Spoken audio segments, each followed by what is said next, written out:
እኔ የእንትን ዓላማ ነው ልጠይቅህ የገባሁት። የኔ ዓላማ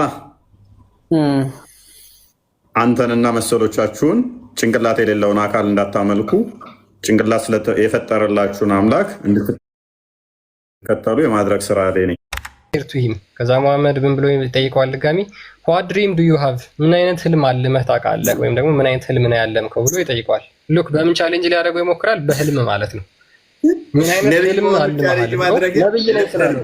በእስልምና የነብይነት መስፈርት አንዱ ህልም ነው። ምን አይነት ህልም አይተሃል? ምን አይነት ህልም አይተሃል? ኦልራይት ከዛፍ ጀርባ ሄደ ቀስ ብሎ ሰውየው የሚያወራውን ሊያዳምጥ ማለት ነው። መሐመድ ሹክክ ብሎ ሲሄድ ሲዮኔ ሴትዮ ኧረ ይኸውልህ መሐመድ ብላ አጋለጠችው መሐመድን። ከነብይ ለነብይ ሲቆርጅ ያስባል። ምንድን ነው የሚለው ይሄ ሰውዬ? ቆይ እስኪ ዛፍ ስር ቁጭ ብሎ ያነበንባል አሉ ሰይድ የሚባለው ሰውዬ እና መሐመድ ሹክክ ብሎ ሄደ ከዛፍ ጀርባ ተደብቆ ሊያዳምጠው።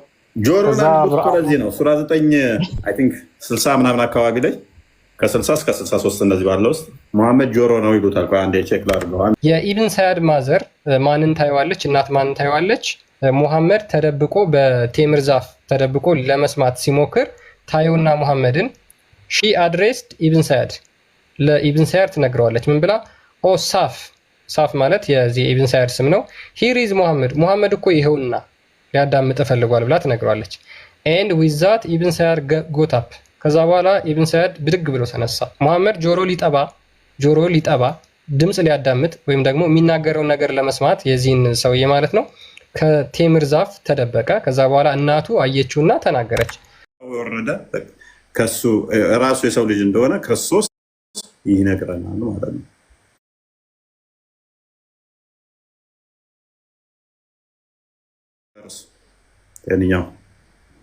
ማን ነው አሁን እዚህ ጋር እየተናገረ ያለ? ሰለሞን ክርስቶስ ከመወለዱ ሺህ ምናምን ዓመት በፊት በስጋ ከመምጣቱ በፊት መዝሙረ ዳዊት 110 ቁጥር 4 አካባቢ አባቱስ ምን ይላል?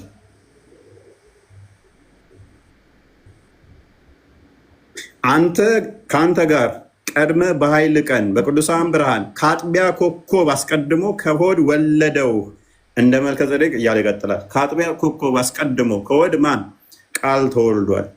ውሽት አጥቢያ ኮከብ ማለት መላእክት ሳይፈጠሩ ሰማያት ሳይዘረጉ ምንም ሳይፈጠር ወልድ ከአብ የተወለደ ዘላለማዊ ልጁ ነው። ኤኒዌይስ ያው ትእዛዙን እናገራለሁ። እግዚአብሔር አለ አንተ ልጄ ነህ። ኤኒዌይስ መልሳው ወደ ቶፒኩ። ስለዚህ አንድ ነብይ ያልከን ማዕት መስጠት እንችላለን። አንድ ነብይ ሚስት ሳይኖረው እግዚአብሔር ልጅ አይኖረውም ያለ አንድ ነብይ ታመጣልን አትችልም። ግን ከማን ታመጣልናለህ? አጋንንቶች ለመሐመድ የነገሩትን ጥቅስ ዘህ አላህ ልጅ የለውም ማለት ትችላለህ። እኛ ደግሞ አጋንንት ምስክር ዮሐንስ ወንጌል ምዕራፍ 8 ቁጥር 44 ላይ ሐሰተኛ የሐሰት አባት ነው ዲያብሎስ፣ እርሱ ከመጀመሪያው ሐሰትን ሲናገር ከራሱ ይናገራል፣ በእውነት አልቆመም፣ የሐሰት አባት ነውና ነፍሰ ገዳይ ነው ብሎናል ክርስቶስ። ስለዚህ የአጋንንትን ንግግር እኛ ግን አንቀበልም። ኤኒዌይስ ወደ ቶፒኩ ማለት ነው። እሺ በአንተው ራሱ ብንሄድ አሁን እፎይ በአንተው ራሱ ብንሄድ አለ ብለን ብናምነው እንኳን አሁን ደጃል ምንድን ነው? ደጃል ምንድን ነው? እስኪ ስለ ደጃል ንገረን። እሺ ቆይ እሱን ቅድምን እያወራንበት ነበር፣ እንመለስበታለን። ያስረዳኝና አሁን ስለ ደጃል ንገረን እስኪ። ደጃል ምንድን ነው? የት ነው ያለው አሁን? እሺ ቆይ ክርስቲያን እንመለስበታለን። ይሄኛውን አልገባኝም። እያስረዳኝና በደንብ ገብቷል። ቶፒኩ ላይ አልገባኝም። ያልገባኝን እንዴት ያኔ በደንብ አስረዳኝና ምኑን ያልገባኝ? እና አሁን አንተ ልጅ መሆኑን ወይም ደግሞ ልጅ እግዚአብሔር ልጅ መኖሩን የእግዚአብሔር ልጅ መሆኑን ኢየሱስ ክርስቶስ የእግዚአብሔር ልጅ መሆኑን ካስረዳኝ በኋላ እና ታዲያ እኔ በአባቱ ነው በልጁ ነው የማምነው ለምን ብሎ አሁን የማይቀበለው አይምሮ የማይቀበለው በማን ማምነው ነው? ታንክ ዩ። አይምሮ እንዳትቀበል ማን ነው? ይሄን መስፈርት ማን ነው የሰጠህ? ጋኔኖች ነች የሰጡ ወይንስ እግዚአብሔር ነው የሰጠህ? ኖ አይደለም። ኢየሱስን ተው። ኢየሱስን ባልቀበለው ይሄንን አይምሮህ እንዳይቀበል ጋኔኖች የሰጡህን መስፈርት ዘህ ወይንስ እግዚአብሔር የሰጠህን መስፈርት ዘህ? እግዚአብሔር የሰጠህን ከሆነ ነቢያቶች የነገሩን አለ ልጁ ነው ብለው ልጁ ነው ብለው ስለዚህ አይምሮህ እንዳይቀበል ይህን ኮምፕሬንድ ማድረግ ያልቻለው የጋኔኖቹ መስፈርት እዛ ወይንስ የነቢያቶቹ? እኔ የነቢያቶችን መስፈርት ይዤ ነው የሚሄደው የሚጓዘው። ቴንክ ዩ። የነቢያቶቹ መስፈርት ከያዝክ እኛ ባሳየነ መሰረት ተጎን የተቀመጥና ፍሬንድሊ እንድናወራ ነው። ሙሴ ለምሳሌ ፍሬንድሊ እንድናወራ ነው። አዳምጥ። የነቢያቶቹ መስፈርት ይዤ አይምሮ ሊቀበለው አልቻለም ብሏል። ንጽጽር አቆማለሁ። ሶሪ እላችኋለሁ። የነቢያቶቹ መስፈርት ዘ ከሆነ አይምሮ ፈጣሪ የአብ ልጅ ወልድ መባሉን አልቀበል ያለ የነቢያቱን አስተምሮ ዘ ከሆነ አሁን ጠይቃለሁ፣ ማስረጃ ታመጣለህ ማለት ነው። እኔ ግን እልሃለሁ ይሄንን መስፈርት አይምሮህ እንዳይቀበል ያደረገው የነቢያቱን አስተምሮ መስፈርት ዘ ሳይሆን የጋኔኖችን መስፈርት ነው። ምክንያቱም አላህ ልጅ እንዲኖረው ሚስት ያስፈልገዋል ያሉት ጋኔኖች ስለሆኑ አሁን ከፈለክ ከሙሴ ከፈለክ ከኢሳያስ ከፈለክ ከሰለሞን ከፈለክ ከዳዊት ከፈለከው ፈጣሪ ሚስት ሳይኖረው ልጅ አይኖረውም ያለ አንድ ነቢይ ስጠል። ስለ ልጅ አይደለም። አሁን ምን መሰለህ፣ ስለ አንድ አምላክ ለምሳሌ መሰል አይደለም። አዳምጥ። ልጅ የለውም እንድትል መስፈርትን ያስቀመጥከው ልጅ የለውም እንድትል ያደረገ መስፈርቱ የጋኔኖች ነው ወይንስ የነቢያቱ ብዬ የነቢያቱ ብለህኛል። እኔ ቁርአንህ ላይ ያሳያለሁ። ሱራ 72 ቁጥር 1-3 አውጣልኝ ክርስቲያን። ይሄን መስፈርት የቀዳኸው ከነቢያቱ አስተምሮ ሳይሆን ከጋኔኖች ነው እያለሁ። ስለዚህ ከነቢያቶቹ ከሆነ ነቢያቶቹ አምላካችን ልጅ የለውም ያሉበትን አንድ ጥቅስ አምጣልኝ። ከነቢያቶች ነው ማለት ለምሳሌ ከነቢያቶች ነው ሊል የቻልኩኝ የምመስልህ ነቢያቶች እንዳለ አንድ አምላክ ነው ያስተማሩ። እኛም አንድ አምላክ ነው የምናምነው። ተረት ያልተጠየቀውን አታውራ። እኛ ሺህ አምላኮች አሉ ብለን አናምንም። አንድ አምላክ ነው የምናመልከው። ስለዚህ አንድ አምላክ አዳምጥ። ጥሩ ጸባይ ያለው ለመረዳት ይመስለኛል። ለመረዳት ነው አይደለ? አርሽ እንዳልሆነብህ ነው። በደንብ ለመረዳት ነው። ለእንትን አይደለም፣ ለመረዳት ነው። አስረዱኝ ብቻ። ታማኝ ነህ? እርግጠኛ ነህ? ኦኬ። ለመረዳት ከሆነ ሎክ እኛ አምላካችን አንድ ነው ብለን ነው ምናምን። የሆነ ቪዲዮ እንደውም ቆርጠው እያየው ነበረ። እኛ አንድ አምላክ ነው ያለን፣ ነገር ግን አንዱ አምላክ በሶስት አካል የተገለጠ ብለን ነው ምናምን። በአካል ደረጃ ሶስት አካል፣ አንድ አምላክ፣ አንድ ፈጣሪ ያለ፣ ሶስት አካል አለ። አካል አምላክ አላ ቃል አለው ብለህ ታምናለህ? የምታመልከው አንተ? ቃል አለው። በቃ ጎበዝ፣ ጨረስን። እኔ እናንተ አሁን ተስማማን። ቁርአን ያላ ቃል ነው ብለህ ታምናለህ? በጣም ያላ ቃል ነው። ቁርአን ፍጡር ነው ብለህ ታምናለህ? ያኔ ቁርአን ፍጡር ነው፣ ፈጣሪም ነው፣ ፍጡር ነው። የተገለጠ ነገር የለም። ኤኒዌይስ ፍጡር አይደለም ይላል ሱናን አቢ ዳውድ 47:37 ላይ ፍጡር አይደለም ይላል። እዛ ውስጥ እንዲቴል አልገባም። ትንሽ ናውሌጅ እንትኑ ክሉን ካገኘኸው ይበቃናል። አላህ ቃል እንዳለው አምናሃል። ቃሉ ከጊዜ በኋላ የመጣ ነው ወይንስ ልክ እንደ እጁ እንደ አካሉ ባህሪው አብሮት ያለ ነው? ባህሪው ነው እንጂ ባህሪው ነው። አላህ ባሪያት ነው። ጎበዝ።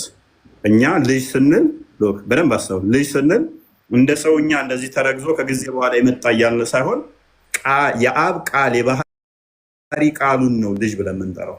ለምሳሌ አንተ ቁርአን የምትለው ቁርአን እናንተ ጋር ሲመጣ ምን አልክ? ያላህን ቃል ቁርአን ብለህ ጠራኸው። ወደ አንተ ጋር ሲመጣ ቁርአን ያላህን ቃል ቁርአን ሲሆን ቁርአን ብለህ ጠራኸው። ክርስቶስ በስጋ ሲገለጥ ክርስቶስ ተባለ። የአብ የባህሪ ቃሉ ምን ብለን እንጠራዋለን እኛ? የአብ የባህሪ ቃል በስጋ ሲገለጥ ኢየሱስ ክርስቶስ ብለን እንጠራዋለን። ልጅ የአብ ልጅ ስንል ወልድ ስንል ደግሞ አካላዊ ቃል ነው። ያ ቃል ደግሞ አካላዊ ነው። ዝሩ አይደለም፣ ብትን አይደለም፣ አካላዊ ነው። ስለዚህ ልጅ ምንለው ከሱ የወጣ ከሱ የሚወጣ ነውና ልጅ ብለን እንጠራለን።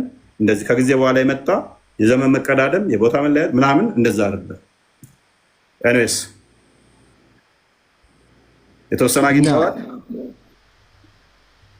ትንሽ አሁን ይሻላል።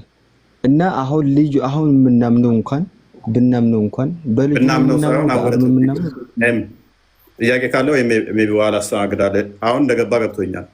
ስለዚህ አንተ ቁርአንን ለምሳሌ ያላ ቃል ነበረ። ያላ ቃል ግን ምን ሆነ? ከጊዜ በኋላ ለሙሐመድ ሲመጣ በነብዩ አማካኝነት ብለህ ታምናለህ። እሱ ወረቀት ላይ ሰፍሮ ያ ቁርአን ብለህ ትቀረዋለህ። ያ ደግሞ ያላህ ቃል ነው ብለህ ታምናለህ። ያ ወረቀቱ ሜይ ቢ ከጊዜ በኋላ ነው የተጻፈውም በጊዜ በኋላ ነው። ነገር ግን ያላህን ቃል ይዟልና ፍጡርም አይደለም ፍጡር አትለው ያላህን ቃል ዘላለማዊ ስለሆነ እኛ ደግሞ ያ አካላዊ ቃል ኖሮ ሁሉም ፈጥሮ ሁሉን አስገኝቶ በስጋ ተገለጠ። ያ በስጋ የተገለጠው ማን ነው ብለን እንጠራዋለን? ክርስቶስ ብለን እንጠራዋለን። ስግው ቃል ብለን እንጠራዋለን። ስለዚህ ቃል ስንል የአብ ልጅ ብለን ብንጠራ ማተር አያደርግም። ልጅ ስትባል ልክ እንደ ሚስትና እንደዚህ እንደሚወለደው ምናምን አታስብ። ከሱ የሚወጣ ከሱ የተገኘ አካላዊ ቃል ነው። ስለዚህ ልጁ ነው ብለን ደግሞ እንጠራዋለን። አንተ ቁርአን ስትለው አልከፋህም። ያለህን ቃል እኛ ታዲያ ልጁ ብንል ለምን ይከፋሃል? ቃሉ ነው፣ ከሱ የሚወጣ ከሱ የተገኘ ነው፣ ፈጣሪ ነው። አንተ ቁርአንም ያላህ ባህሪ ነው ብለህ ታምናለህ። እኛ ደግሞ ክርስቶስን ምን ብለን እናምናለን? የአብ የባህሪ ልጁ ነው ብለን እናምናለን። ቃል የአብ የባህሪ ልጁ ነው። ከሱ የተካከለ ከሱ የተመሳሰለ ሁሉን የፈጠረ ሁሉን ያስገኘ ቃሉ ነው ብለን እናምናለን። ብዙም እንትን የሚል አይደለም። ወደ ቶፒኩ መልሰውና ቀጥል ክርስቲያን። ይህንኛውን ተውና ወደ ቶፒኩ እንመልሰው። ቀደም ልጠይቅ ነበረ የጥሩ ጸባይ ስላለ ብዙም ጥያቄ አያስፈልግም። እሺ፣ ለማንኛውም አመሰግናለን። ቴንኪው። እሺ፣ ኦኬ። ደጃል እስልምና የነቢያት ሃይማኖት አስተምሮ ነው ብለህ ታምናለህ? ነቢያቶች ስለ እስልምና ሰብከዋል ብለህ ታምናለህ? እኔ ነኝ የምትለው? አንተ። ኦኬ፣ እሺ፣ ኦኬ። ስለ ደጃል አስተምረዋል ነቢያቶች? ነቢዩ ሰለላሁ ዐለይሂ ወሰለም በሐዲሳቸው ላይ ቅድም እፎይም ብሏል። ማንም ነቢያትን ብናገረው እንጂ ቢያስጠነቅቁት እንጂ ህዝባቸው አላለፈውም ይላል። ትክክል ነው። አስጠንቅቋሉ። ነቢዩ ደግሞ ተናግረዋል። የትኛው ነቢይ ነው ያስጠነቀቀው? ሁሉ ማንኛውም ነቢይ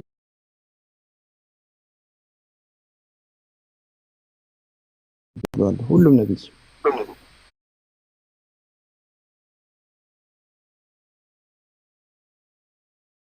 መግባት ይችላለሁ። ምን መሰረት አድርጎ ነው መሐመድ የተናገረው? ከየት አምጥቶ ነው የተናገረው? ለምሳሌ ነቢያቶቹ ለምሳሌ በእስልምና 124 ሺህ ነቢያትና መልእክተኞች አሉ ተብሎ ይታሰባል። እና ከ124 ሺህ ውስጥ ከሙሐመድ ውጪ ማለትም ከ123999 ስለ ደጃል አንድ የተናገረ ነብይ አለ? ሁሉም ተናግሯሉ። እሳቸው ብለው የእሳቸውን ቃል እስከማምን ድረስ እኮ የእሳቸውን ቃል እስከማምን ድረስ መቀበል ግዴታ እስከሆነ ድረስ ተናግሯሉ ብለዋል። ተናግሯሉ። ችግሩ ምን እንደሚሆን ቃሲም ትቀጥላለህ። ቆይ ይህም ችግሩ ምን እንደሚሆን ታውቃለህ? ስለዚህ እንትንህ ምን ይሆናል ማለት ነው? ሁሉም ተናግረዋል ትላለህ። አንድ ማስረጃ ግን ሊመጣ አይችልም። ማን ነው የሚሆነው? መሐመድ ብቻ ማለት ነው። ሁሉም ተናግሯል ብሎኛል፣ በቃ እሱ ብቻ ምናለው የሚለው ይሆናል። ለምሳሌ አንድ ሰው ሰንበዲ ተነስቶ አሁን ደምሳሽ እንደሚለው አሁን ማለት ነው ሁሉም ነቢያቶች መሐመድንም ጨምሮ ስለ እኔ ትንቢት ተናግረዋል ይላል። ማስረጃ ስትለው ግን አመጣም። ደምሳሽን አወቀው ፍቅር ሲዝም የጻፈው ሃይማኖት የመሰርቻለሁ የሚለው መጽሐፉ ላይ ግን ሁሉም መሐመድም ኢሳም ስለ እኔ ትንቢት ተናግረዋል፣ ሌሎቹም ስለ እኔ ተናግረዋል ይላል። አሁን ይህን ሰውዬ ቻሌንጅ የምታደርገው ምንድን ነው? ቦታ አለ መጽሐፍቶቻቸው ላይ አምጣ ስትለው ነው። መጽሐፍቶቹ ላይ ማምጣት ካልቻለ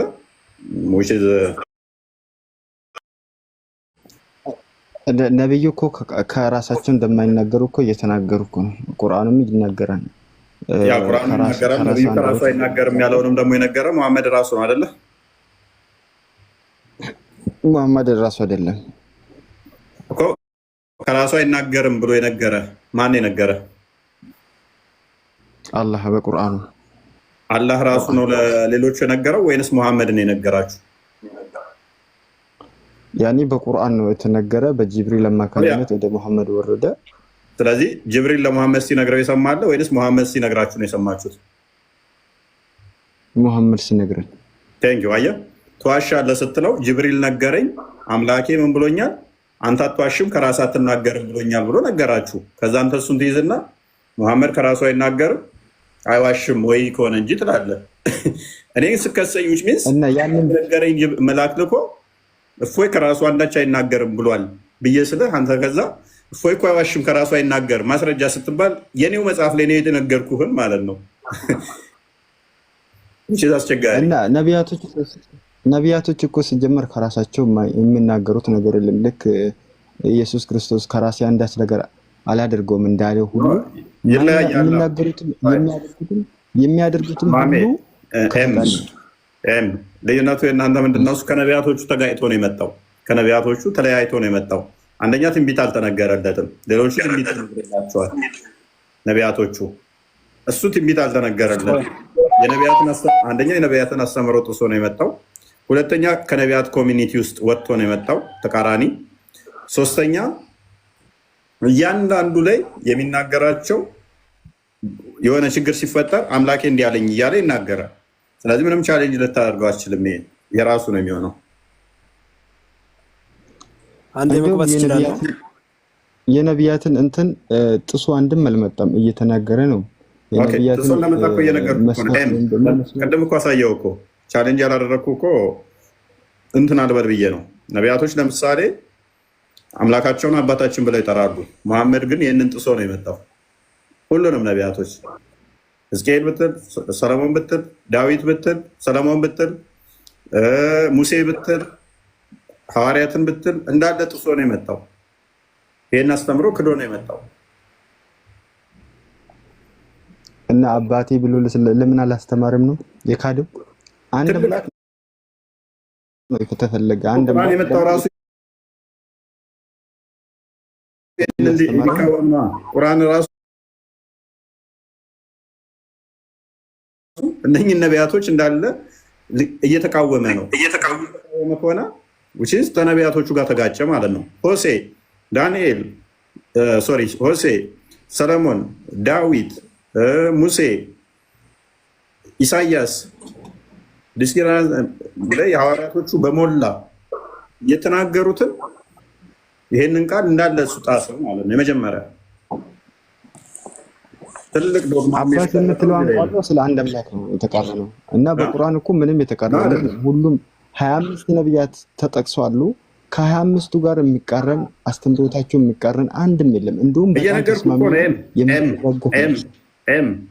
አንተ እኮ ነው አይቃረንም እያልከኝ እኮ ነው። ፊት እኮ አቅርቤልህ እኮ የሚቃወም የለም ትለኛለህ። ከሙሴ ጋር ተቃርኗል፣ ከዳዊት ጋር ተቃርኗል፣ ከሰለሞን ጋር ተቃርኗል፣ ከኢሳያስ ጋር ተቃርኗል፣ ከሆሴ ጋር ተቃርኗል እያልኩ አይቃረንም እያልከኝ ነው። ከሐዋርያት ጋር በሙሉ ከነሱ ጋር ተጋጭቷል እያልኩ አይቃረንም እያልከኝ እኮ የሚቃረነው አንተ እያልከኝ ያለህ ከቁርአኑንና መጽሐፍ ቅዱስ ነው። መጽሐፍ ቅዱስ ነው። ቁርአን ደግሞ በመጽሐፍ ቅዱስ አይመራም። ቁርአን በቁርአን ነው እንጂ በመጽሐፍ ቅዱስ አይደለም። ከቁርአን ውስጥ አንድም ነቢያት አልተጋጨም። ስለ አንድ አምላክ ብቻ ነው ያስተማሩላቸው። መልካም እሺ፣ በቃ ያው ሙሳን እስቲ ክፈትና ሙሳ አምላካችን ሚስት ሳይኖረው ልጅ የለውም ያለበትን ፎታ አሳየኝ እስቲ፣ እንደዛ ብሎ ያስተማረበትን። እንዴ ይሄ እኮ ምንም አይደለም። አምላካችን ልጅ ነብዩም እኮ አላሉም። ሲጀመር ይሄንን ነገር አላሉም። ቁርአን ነው ያለው። ሱራ 6 አምላክ ነው ብሏል። ሱራ 601 ላይ ለእርሱ ሚስት ሳይኖረው ልጅ እንዴት ይኖረዋል ብሎ ተናግሯል። ጊዜ እኮ እንደዚህ ያለ ፍልስፍና እኮ የለም። አምላክ ልጅ ያለ ምናምን እንደዚህ ያለ እንትን እኮ የለም ብለዋል። አይ በቃ ሙሴ አስተምሯል እያልኩ እኮ ነው። ሙሴ አስተምሯል እያልኩ እየተከራከርከኝ ነው። ነስ ቃሲም እንኳን ደህና መጣ። ወደ ቶፒኩ ፓራፍሬዝ አድርገው ክርስቲያን እንኳንም ደህና ቆያችሁ። እሺ እፎይ ሰላም ነው። ኦኬ ቃሲም ሰላም ነው። እንኳን ደህና መጣ። አላህ አልሐምዱሊላህ። ስለምን ነበር ስታወራ ነበረው? እንኳን ደህና መጣ። ስለ ደጃል ነበር እያወራን የነበረው። ደጃል ከአላህ የሚለየው በምንድን ነው ቃሲም? ከአላህ የሚለየው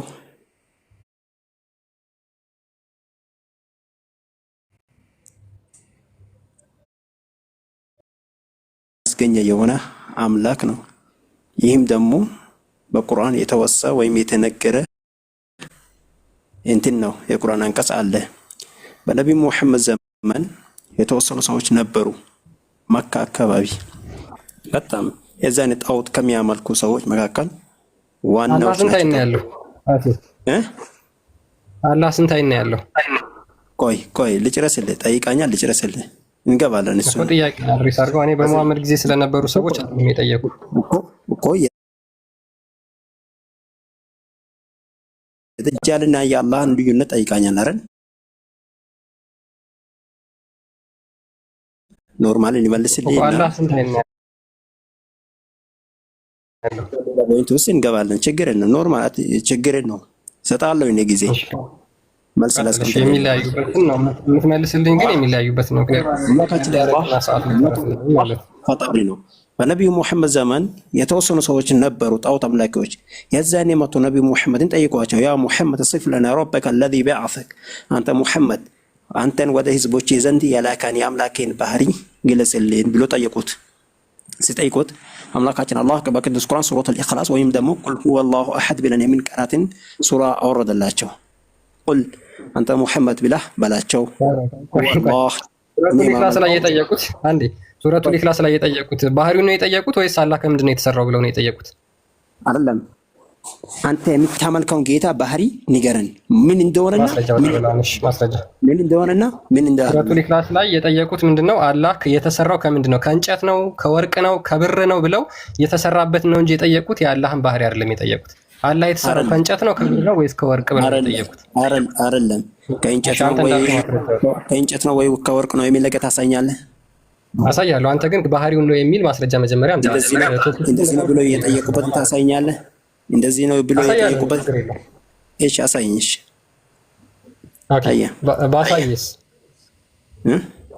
ባሳይስ አሳይኝ። ኦኬ፣ ሙሐመድ ሐሰተኛ ነው ትላለህ? አታሳይኝ። እንደዚህ የሚል ነገር ከወርቅ ነው ከወርቅ አይ ኖ እኔ እንደማይል ስለማውቅ ነው። ከወርቅ ነው ወይስ ከጣውላ ነው ወይስ ከምንድን ነው የተሰራው ብሎ ጠይቆታል የሚል ነገር እስላማዊ መጽሐፍ የለም። እርግጠኛ ነኝ።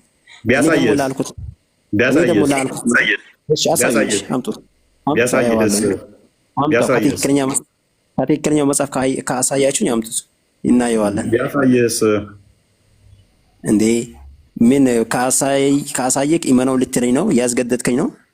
አንተ እኮ ያለብህ ነፃ እውቀትን አካፍለ ማለፍ ብቻ ነው። መቀበል አለመቀበል የኔ ፋንታ ነው። እሺ፣ አስባቡን ክፈተው። እሺ፣ አንተ ራስህ አስባቡን ክፈተው፣ የወረደበትን አስባብ።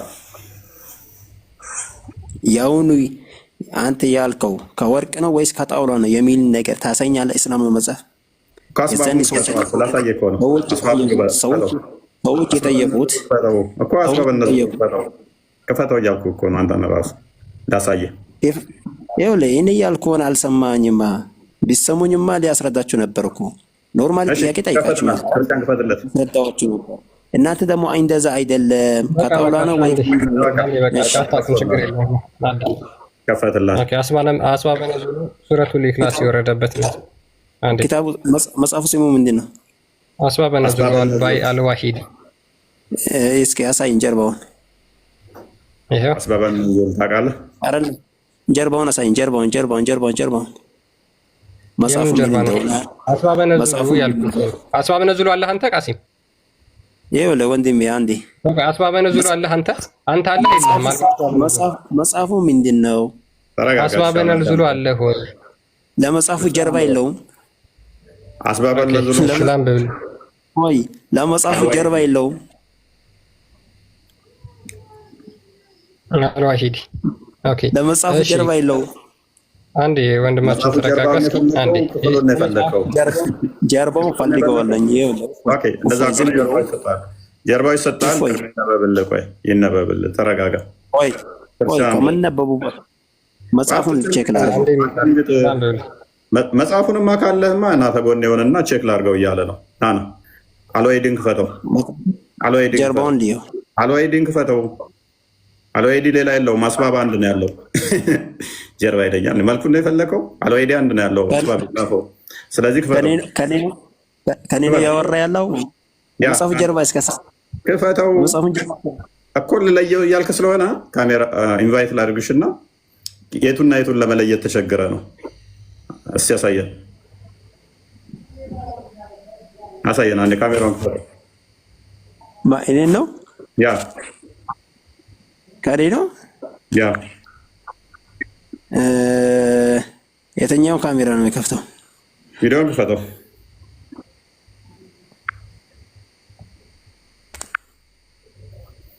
አይከፍትልኝማ። እኔስ ማይከፍትልህ ከሆነ እኔ ቪዲዮ እንትኑን ላሳይ እችላለሁ። አንተ ያመጣው መጽሐፍ ለምን አታሳይኝም? እፎይ ያውላ ይሄንን ኪታብ ካለ ክፈተው። ምን የሚል ነው? ከጎኔ ተቀምጠዋል።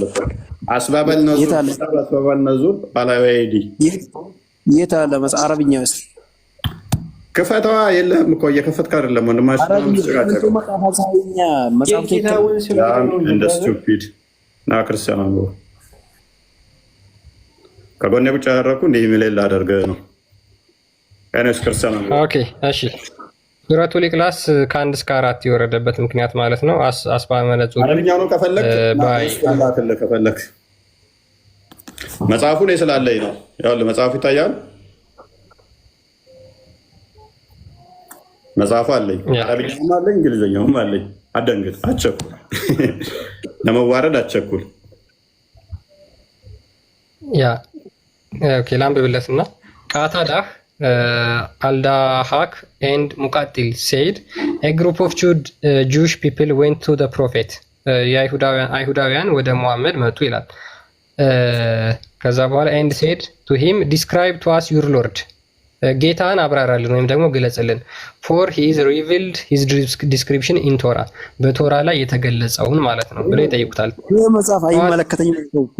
አንዴ የሚታርግ አትረበሽ። ክፈት ስትባል አከፍትም። ምን እናድርግ? ጤነኛም የለም እንደ ሰውየው። መጽሐፉን አሳየው። ክፈት አልኩ። መጽሐፉ ከፈለክ የዋለኝ እኔ ፒዲኤፉንም ከፍትልሃለሁ ከፈለክ። ይታያል። ተረጋጋ፣ አደንግጥ፣ ተረጋጋ። ቀጥል ክርስቲያን። ተረበሽ። ምን ይሉታል? ቴላስ ዋት ኢዝ ሂ ሜድ ኦፍ፣ ከምንድን ነው የተሰራው ንገረን፣ በቶራ ላይ የተገለጸው አላ ይሉታል። መጽሐፍ አላምንበት። አንድ የሚዩት አድርግ እስኪ በእናትህ አትመንበት አንተ። መካድ እኮ መብት ነው ወንድማችን። ስማ መጽሐፉን በጣም ፓኒክ እየሆናችሁ ነው ሙስሊሞች ሲወጣላችሁ ማለት ነው። እኛ ለተናገርናት ነገር አንዲት ያለ መረጃ ነው። መጽሐፉን አሳዩና ፕሊዝ ተረጋጉ፣ ተረጋጉ፣ ቆይ ተረጋጉ። ያ ቴላስ ዋት ኢዝ ሂ ሜድ ኦፍ፣ ከምንድን ነው የተሰራው? ኤንድ ቱ ዊች ስፔሻል አረቃ ሲማ እንደሚታር ወደዛ ሄድ። ቴላስ ዋት ኢዝ ሂ ሜድ ኦፍ፣ ከምንድን ነው የተሰራው? ኤንድ ቱ ዊች ስፔሺስ ዳዝ ሂ ቢሎንግስ ቱ፣ ከምን ዝርያዎች ነው የሚመደበው? ኢዝ ሂ ሜድ ኦፍ ጎልድ ኮፐር ኤንድ ሲልቨር፣ የተሰራው ከወርቅ ከመዳብ ወይም ከብር ነው? ዳዝ ሂ ኢት ኤንድ ድሪንክ፣ ይበላል ይጠጣልን ብለው ጠየቁት። ስለዚህ አላህ ከምንድን ነው የተሰራው? ከወርቅ ነው ከብር ነው ወይስ ደግሞ ከመዳብ ብለው ነው የጠየቁት ማለት ነው። ስለዚህ ሱረቱል ኢኽላስ ወይም ደግሞ 112ኛው አንቀጽ ማለት ነው የወረደበት ምክንያት በምንድን ነው? አይሁዶች መጥተው በቶራ ላይ የተገለጸው አላህ የተሰራው ከምንድን ነው? ከወርቅ ነው ከብር ነው ወይስ ከመዳብ ብለው ከምን እንደተሰራ ሲጠይቁት አላህ አልወለደም አልተወለደም፣ ለእሱ አምሳያ የለውም ልጅም ምናምን የሚል አንቀጽ መሐመድ ጅብሪል አመጣልኝ ብሎ ነገራቸው ማለት ነው። በዛ ምክንያት ወረደ እንጂ አላህ ባህሪውን የሚል አልጠየቁትም ሲጀመር አይሁዶች ማለት ነው። ስለዚህ አላህ ከብር ነው ከወርቅ ነው ወይስ ከመዳብ ነው የተሰራው የሚል ነው የወረደው። ኦኬ ፔጁን ከፈለጉ ፔጅ ስንት ላይ ይገኛል መሰለ? 180 ነው 168 ላይ ይገኛል። ስክሪንሻት አድርጌ ልላክልህ ክርስቲያን፣ ታሳያቸዋለህ።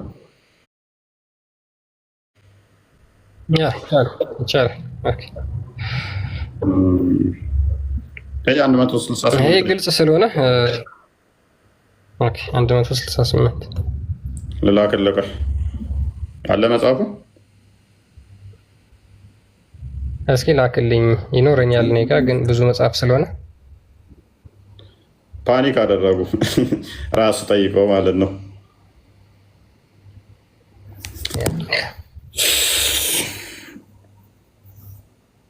ኤኒዌይስ ቶፒካችን ሽፍት ተደርገውናል። ወደ ቶፒካችን መልሶ አትሳፈቱ። እኛ ጋር መረጃ እናወራም ወገኖቼ።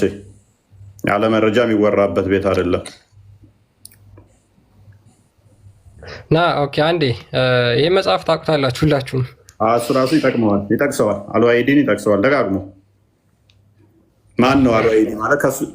ይሄ መጽሐፍ አብዛኛዎቹ ያብራራው ቁርአን በአማርኛ ማለት ነው። የአማርኛው ቁርአን ከአልዋሂዲ ተፍሲር ከዚህ እየወሰደ ነው እንዳለ ያብራራው። ቀደም ልህ እያልኩኝ አላስፈላጊ ነው ብዬ ነው የተውኩት፣ ልጁ ስለማያውቀው። አሳያቸው፣ አንድ ሁለት ሪፈረንስ የወሰደበትን ከአልዋሂዲ ያሳያቸውና አለፉ።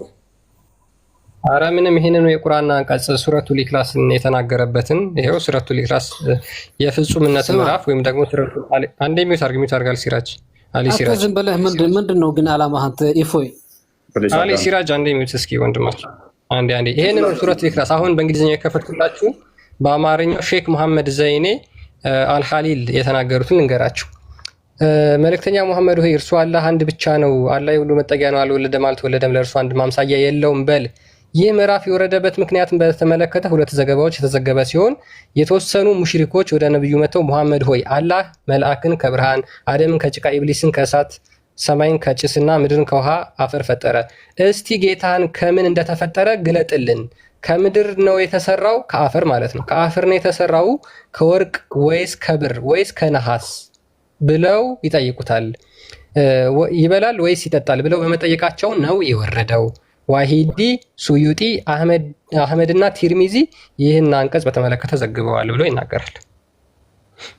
ማን ነው መጽሐፉ? አንዴ ላሳያችሁ ካላወቃችሁት። ይሄ መጽሐፍ ማለት ነው የታላቁ የቁርአን መልእክቶች አማርኛ ትርጉም ሼክ መሐመድ ዘይኔ አልሐሊል። እንግዲህ እስልምና ጭንቅላት ያለ መረጃ ነው። እንግዲህ አላህ ጭንቅላት የለውም፣ ኦዲየንሱም ጭንቅላት ከሌለው ችግር ነው። ተመልካቹም ጭንቅላት ከሌለው አላህ ጭንቅላት እንደሌለው ኦልሬዲ ያውቃናል። ተመልካቹም እንደዛ ከሆነ አስቸጋሪ ነው። አላህ ከብር ነው፣ ከወርቅ ነው፣ ከአፈር ነው፣ ከእንጨት ነው የተሰራው ሲሉት ምን ብሎ ምን ላይ ሰጣቸው? አላህ እሱ አንዱ ነው አላቸው። የተጠየቀው ምንድን ነው? አላህ የተሰራው ከምንድን ነው? ከወርቅ ከብር ወይንስ ከድንጋይ ብለው ሲሉት አላህ አንዱ ነው።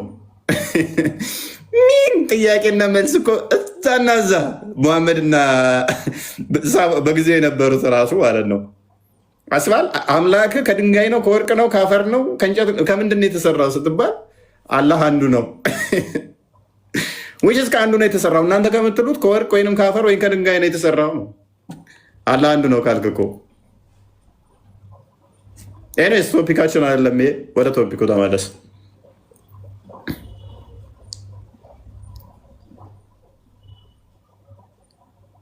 ክርስቲያን አለ አሊ ሲራጅ ቀጥላ አለኝ።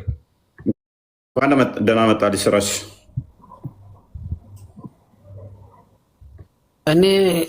እኔ ያንተን አላማ ነው ልጠይቅህ የገባሁት። የኔ አላማ አንተንና መሰሎቻችሁን ጭንቅላት የሌለውን አካል እንዳታመልኩ፣ ጭንቅላት የፈጠረላችሁን አምላክ እንድትከተሉ የማድረግ ስራ ላይ ነኝ።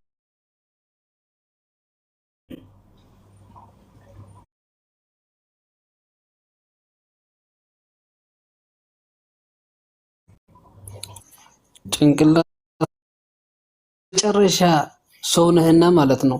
ሰውን እንትን አትበል። ምን የምታውቀው ነገር የለህም። የምታውቀው ነገር የለህም። የምታስረዳው ነገር የለህም። ስትረዳም አሰማም፣ ሲያስረዱ አሰማም። ዶንቆሮ የመጨረሻ ዶንቆሮ ነህና ማለት ነው። ወደ ቶፒኩ አላህ ነው እንደገባው አላህ ነው። ሱረቱ በቀራ 18 ላይ አይደለም እየነገርኩህ ነው። ብዙ ጊዜ ያየሁ ነውና ማለት ነው። ወደ ቶፒኩ መጀመሪያ ወደ ቶፒኩ ይህንን ሱፈን ዘጭ አድርገህ ቢሮ ትገባ የለ። አሁን ወደ ቶፒኩ ደጃልና አላህን እናውራበት። ኦኬ የደጃል ላይ ስለላህ ምን ታውቃለህ? አይደለም ስለላህ የምታውቀው ነገር እኮ የለህም። አላህ የለም አንተ ጋር ለምን እኔ ጊዜ ለምን አንተ ጋር አባክናለሁ? አሰማኝማ አሊ ወደ ቶፒኩ አሁን ሙሐመድ ስለተናገረው እሰማለሁ። የምር ጆሮ አለኝ እኔ ሰመድ አይደለሁም እሰማለሁ እኔ ሰመድ የሆነ ነገር ነው። ስለማትሰማ ስለማትረዳ አንግባባም። ስለዚህ ችግር የለውም። ያው አሁንም እኮ እየተግባባን ነው። ያው እየነገርከኝ እኮ ነው። እንግባባለን ብለን ስለ ቁርአንና የት ታውቃለህ እንትን ስለ ቁርአን እኮ ንገረኝ። እሺ ንገረኝ። ያው አሁን የምጠይቅህን ጋር የምንጠያየቀው ጋር እንረዳዳ። የሰውን መጀመሪያ የሰውን ሃይማኖት አታቋሽሽ። እሺ ይሄው አላቋሽሽም ተውኩኝ። ስለዚህ ጥያቄ ብቻ እኮ ነው። እሺ አሊ ተስማማው በቃ። ስለዚህ ደጃልና አላህ በምንድን ነው የሚለያዩት ነው ያለው ነብዩ። አቤት በቃ ስለ አላህ ደፍረው የሚመልሱት የላቸው።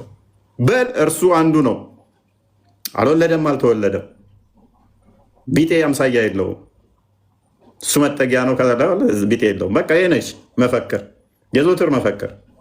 ሰው ከዚህ ውጭ ባይዞ ይሄንን ለምን እንደሆነ እንደሚሉ ታውቃላችሁ? በጣም አስቂኝ የሆነ ነገር ነው። ለምን እንደሚሉ ታውቃለህ? ሁሉም ሲገቡ ቁል ሁወ አላሁ አሐድን ነው የሚቀሩት። ለምንድነው ቁል ሁወ አላሁ አሐድን የሚቀሩት? ለምን ይመስላችኋል? ሙስሊም ከነበራችሁ የምታውቋላችሁ ይሄንን። ራማ በመልሽ ነው ማይክ ያነሳሽው ትሰሚያለሽ? ቃል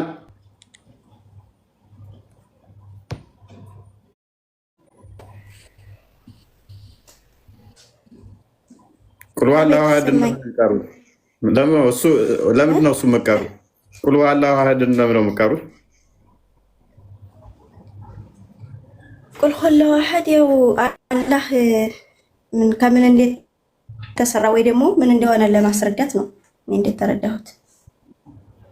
ብዙ ጊዜ ሙስሊሞች ለምን ነው የሚቀሩት? እሱን ጸሎት ላይ ምናምን ትቀሩታላችሁ። እኔ እንደማውቀው አላህ እንደማይወልድና እንደማይወለድ እንደሚያስተምር ነው እኔ እንደማውቀው። ኦኬ። ስለዚህ አብዛኛውን ጊዜ መስጊድ ላይ የምትቀሯት ክፍል ነች።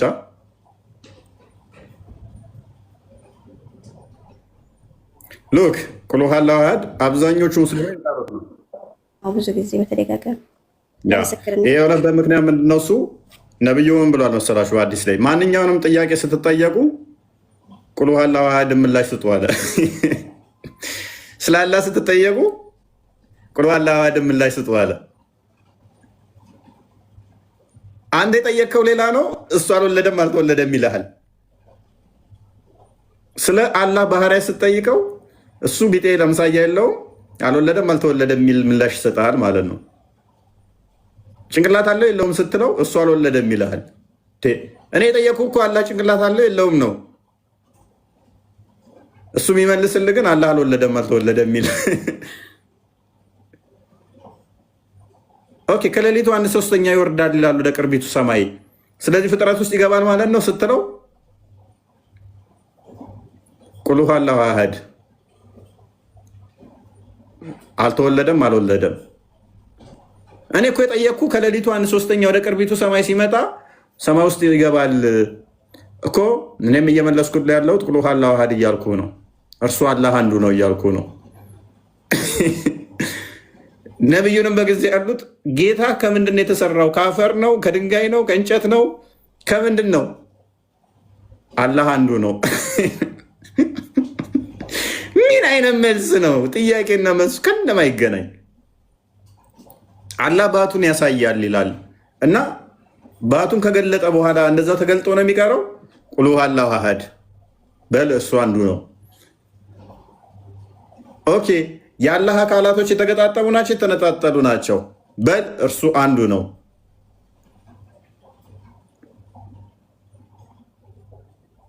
አላህ ከእርሽ በላይ ቁጭ ብሎ ነው ያለው? ተኝቶ ነው ያለው? ቆሞ ነው ያለው? በጭንቅላቱ ነው? በጎኑ ነው ያለው? በል እርሱ አንዱ ነው። ቢጤ አምሳያ የለውም። አልወለደም አልተወለደም። በጣም አስቂኝ ማለት ነው። እሺ አሁን ስንጠይቅ ቅድም አይታችኋል። ደጃልና አላህ ደጃልን ታላ የሚለይበት አይኑ ነው። ይመጣና እነዚህ ምን ይሏል? አላህ አልወለደም አልተወለደም።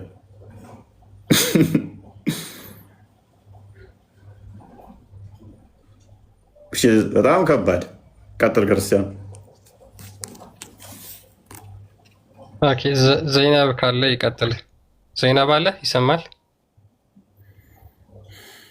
ያ ይሄን ነው በቃ ላይክ እስልምና መፈክር ነው የሚባለው። ለዚህ ነው ያሸመደዷቸው። አንድ አንቀጽ ነው አላህ አልወለደም አልተወለደም የሚለው ማለት ነው። ከሱ ውጭ የሚያውቁት ነገር የለም። ስለሌላ ስለ ብዙ ነገር ብጠይቋቸው ግን በደንብ ያውቃሉ። በደንብ ስለ ቂጥ መጥረግ፣ እንዴት ወሲብ እናድርግ፣ ጀነት ሄደን እንደዚህ አይነት ሴቶች እናገኛለን፣ በጣም በትልቅ የተዘረጋ ሳህን እንበላለን ምግብ፣ በትልቅ የብርጭቆ ወይን ጠጅ እንጠጣለን፣ ወፍ የምትበር ወፍ እሷን አድነን እንበላለን፣ ፍራፍሬ እንበላለን ምናምን የሚሉ ነገሮችን ያውቃሉ። አላህስ ወላሁ አለም አላህ አልወለደም አልተወለደም። ከዛ ውጭ እኛ አናውቅም። ስለ አምላካቸው አያውቁም። ስለ አላህ ብጠይቋቸው አያውቁም። አላህ ከምንድን ነው የተሰራው? አላህ አንድ ነው፣ አልወለደም አልተወለደም። እስኪ ስለ አላህ ስለምታመልኩት አምላክ መጀመሪያ አስረዱ። ሉክ ላይክ እጅ እግር አለው፣ አይን አለው፣ ጆሮ አለው፣ ጭንቅላት ግን የለውም፣ አንገት የለውም፣ አልተነገረንም ስለሱ። ሆድ የለውም፣ አልተነገረንም፣ ግን ባት አለው። በምንድን ነው የተገጣጠመው አይኑና እጁ? አናቅም፣ እሱ አልተነገረንም። ስለዚህ የሚያመልኩትን አምላክ ግማሹን ያውቁታል፣ ግማሹን አያውቁት እና በዚህ ልክ ዳይለማ ውስጥ ያለ ሃይማኖት ነው ማለት ነው። አንተ ጋር ይመጣና አይገባንም፣ ስላሴ ከባድ ነው፣ እንዴት አንድም ሶስትም ይሆናል? ስንት አካላትን ገጣጥሞ እያመለከ ማለት ነው።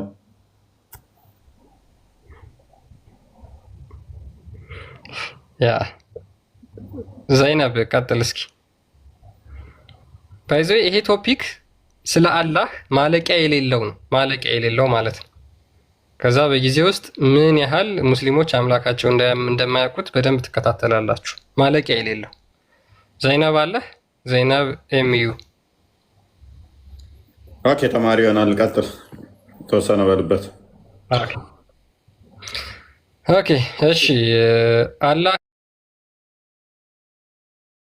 እንግዲህ ነቢያቶች በሙሉ ስለ አላህ አስተምረዋል ብሎ ሙሐመድ ተናግሯል፣ ክሌም አድርጓል። ኢቭን ኖህ ስለ አላህ አስተምሯል፣ ስለ ደጃል አስተምሯል ብሎ ተናግሯል። የቱ ጋር ነው ያስተማሩት? ያ አንድ አዲስ ጋብዘን እስኪ አልአዳብ አልሙፈረድ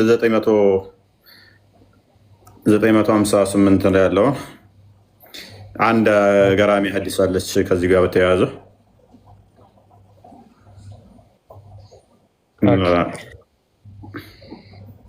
ባይዞ ደጃልን ሙሐመድ ራሱ አያውቀውም እኮ ግራ ያጋባቸዋል ነበር እኮ በጊዜው የነበሩ ሰዎች ባክ ግራ አታጋባን ሲሉት ነበር።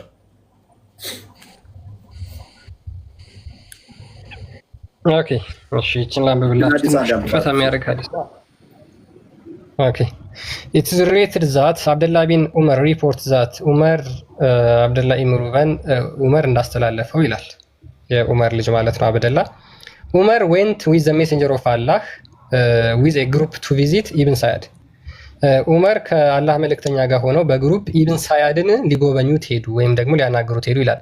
they found him playing with some children in the hill of ባኑ ማጋላ። ከዛ በኋላ ሙሐመድ እና ጓደኞቹ ዑመርን ኢብን ሰይድን ለማናገር ሲሄዱ ኢብን ሰይድ ከማን ጋር እየተጫወቱ ያገኙት? ከማን ጋር? ከልጆች ጋር እየተጫወተ በተራራ ላይ ያገኙታል። ኢብን ሰይድ who was approaching puberty ወጣት ነበረ ወይም ደግሞ የጉርምስና እድሜ ላይ የደረሰ ነበር።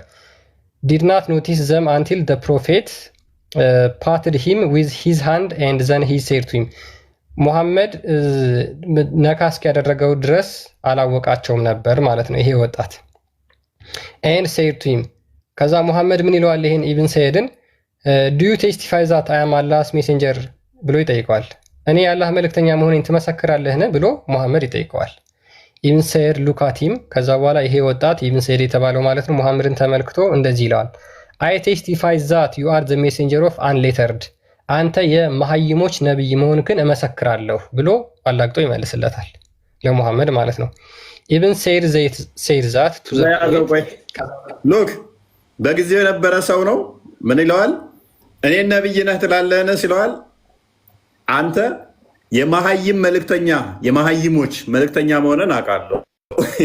ሙሐመድ ሳይድ ቡኻሪ 1913 ላይ መሐይም ነኝ ብሎ የለ እኔ አውቃለሁ አንተ መሐይም ነህ፣ መሐይሞቹ እነሱ ትሸውዳለህ እኔን አሸውድም አለው።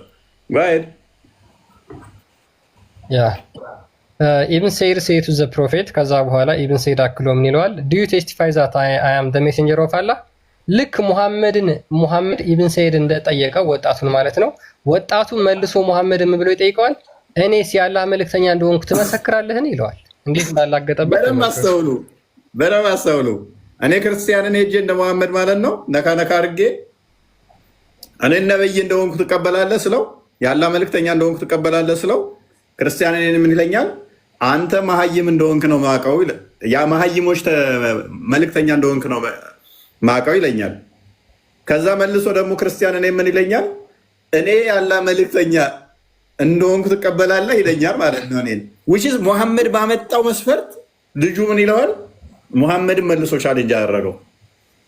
ሉክ ሙሐመድ ምን አይነት ስህተት እንደሚሰራ በጊዜው የነበሩ ሰዎች ሲያውቁበት ምን አይነት ስህተት እንደሚሰራውን በደንብ ትመለከታላችሁ። ሄደ ልጁን እኔ ነብይ እንደሆንኩ ትቀበላለህ አለው። አንተ መሀይሞች መልእክተኛ እንደሆንኩ ትቀበላለሁ አለው። እኔንስ ነብይ እንደሆንኩ ትቀበላለህ ብሎ ሙሐመድን ሲጠይቀው ሙሐመድ ምን አይነት ምላሽ እንደሚሰጥ ይሁት።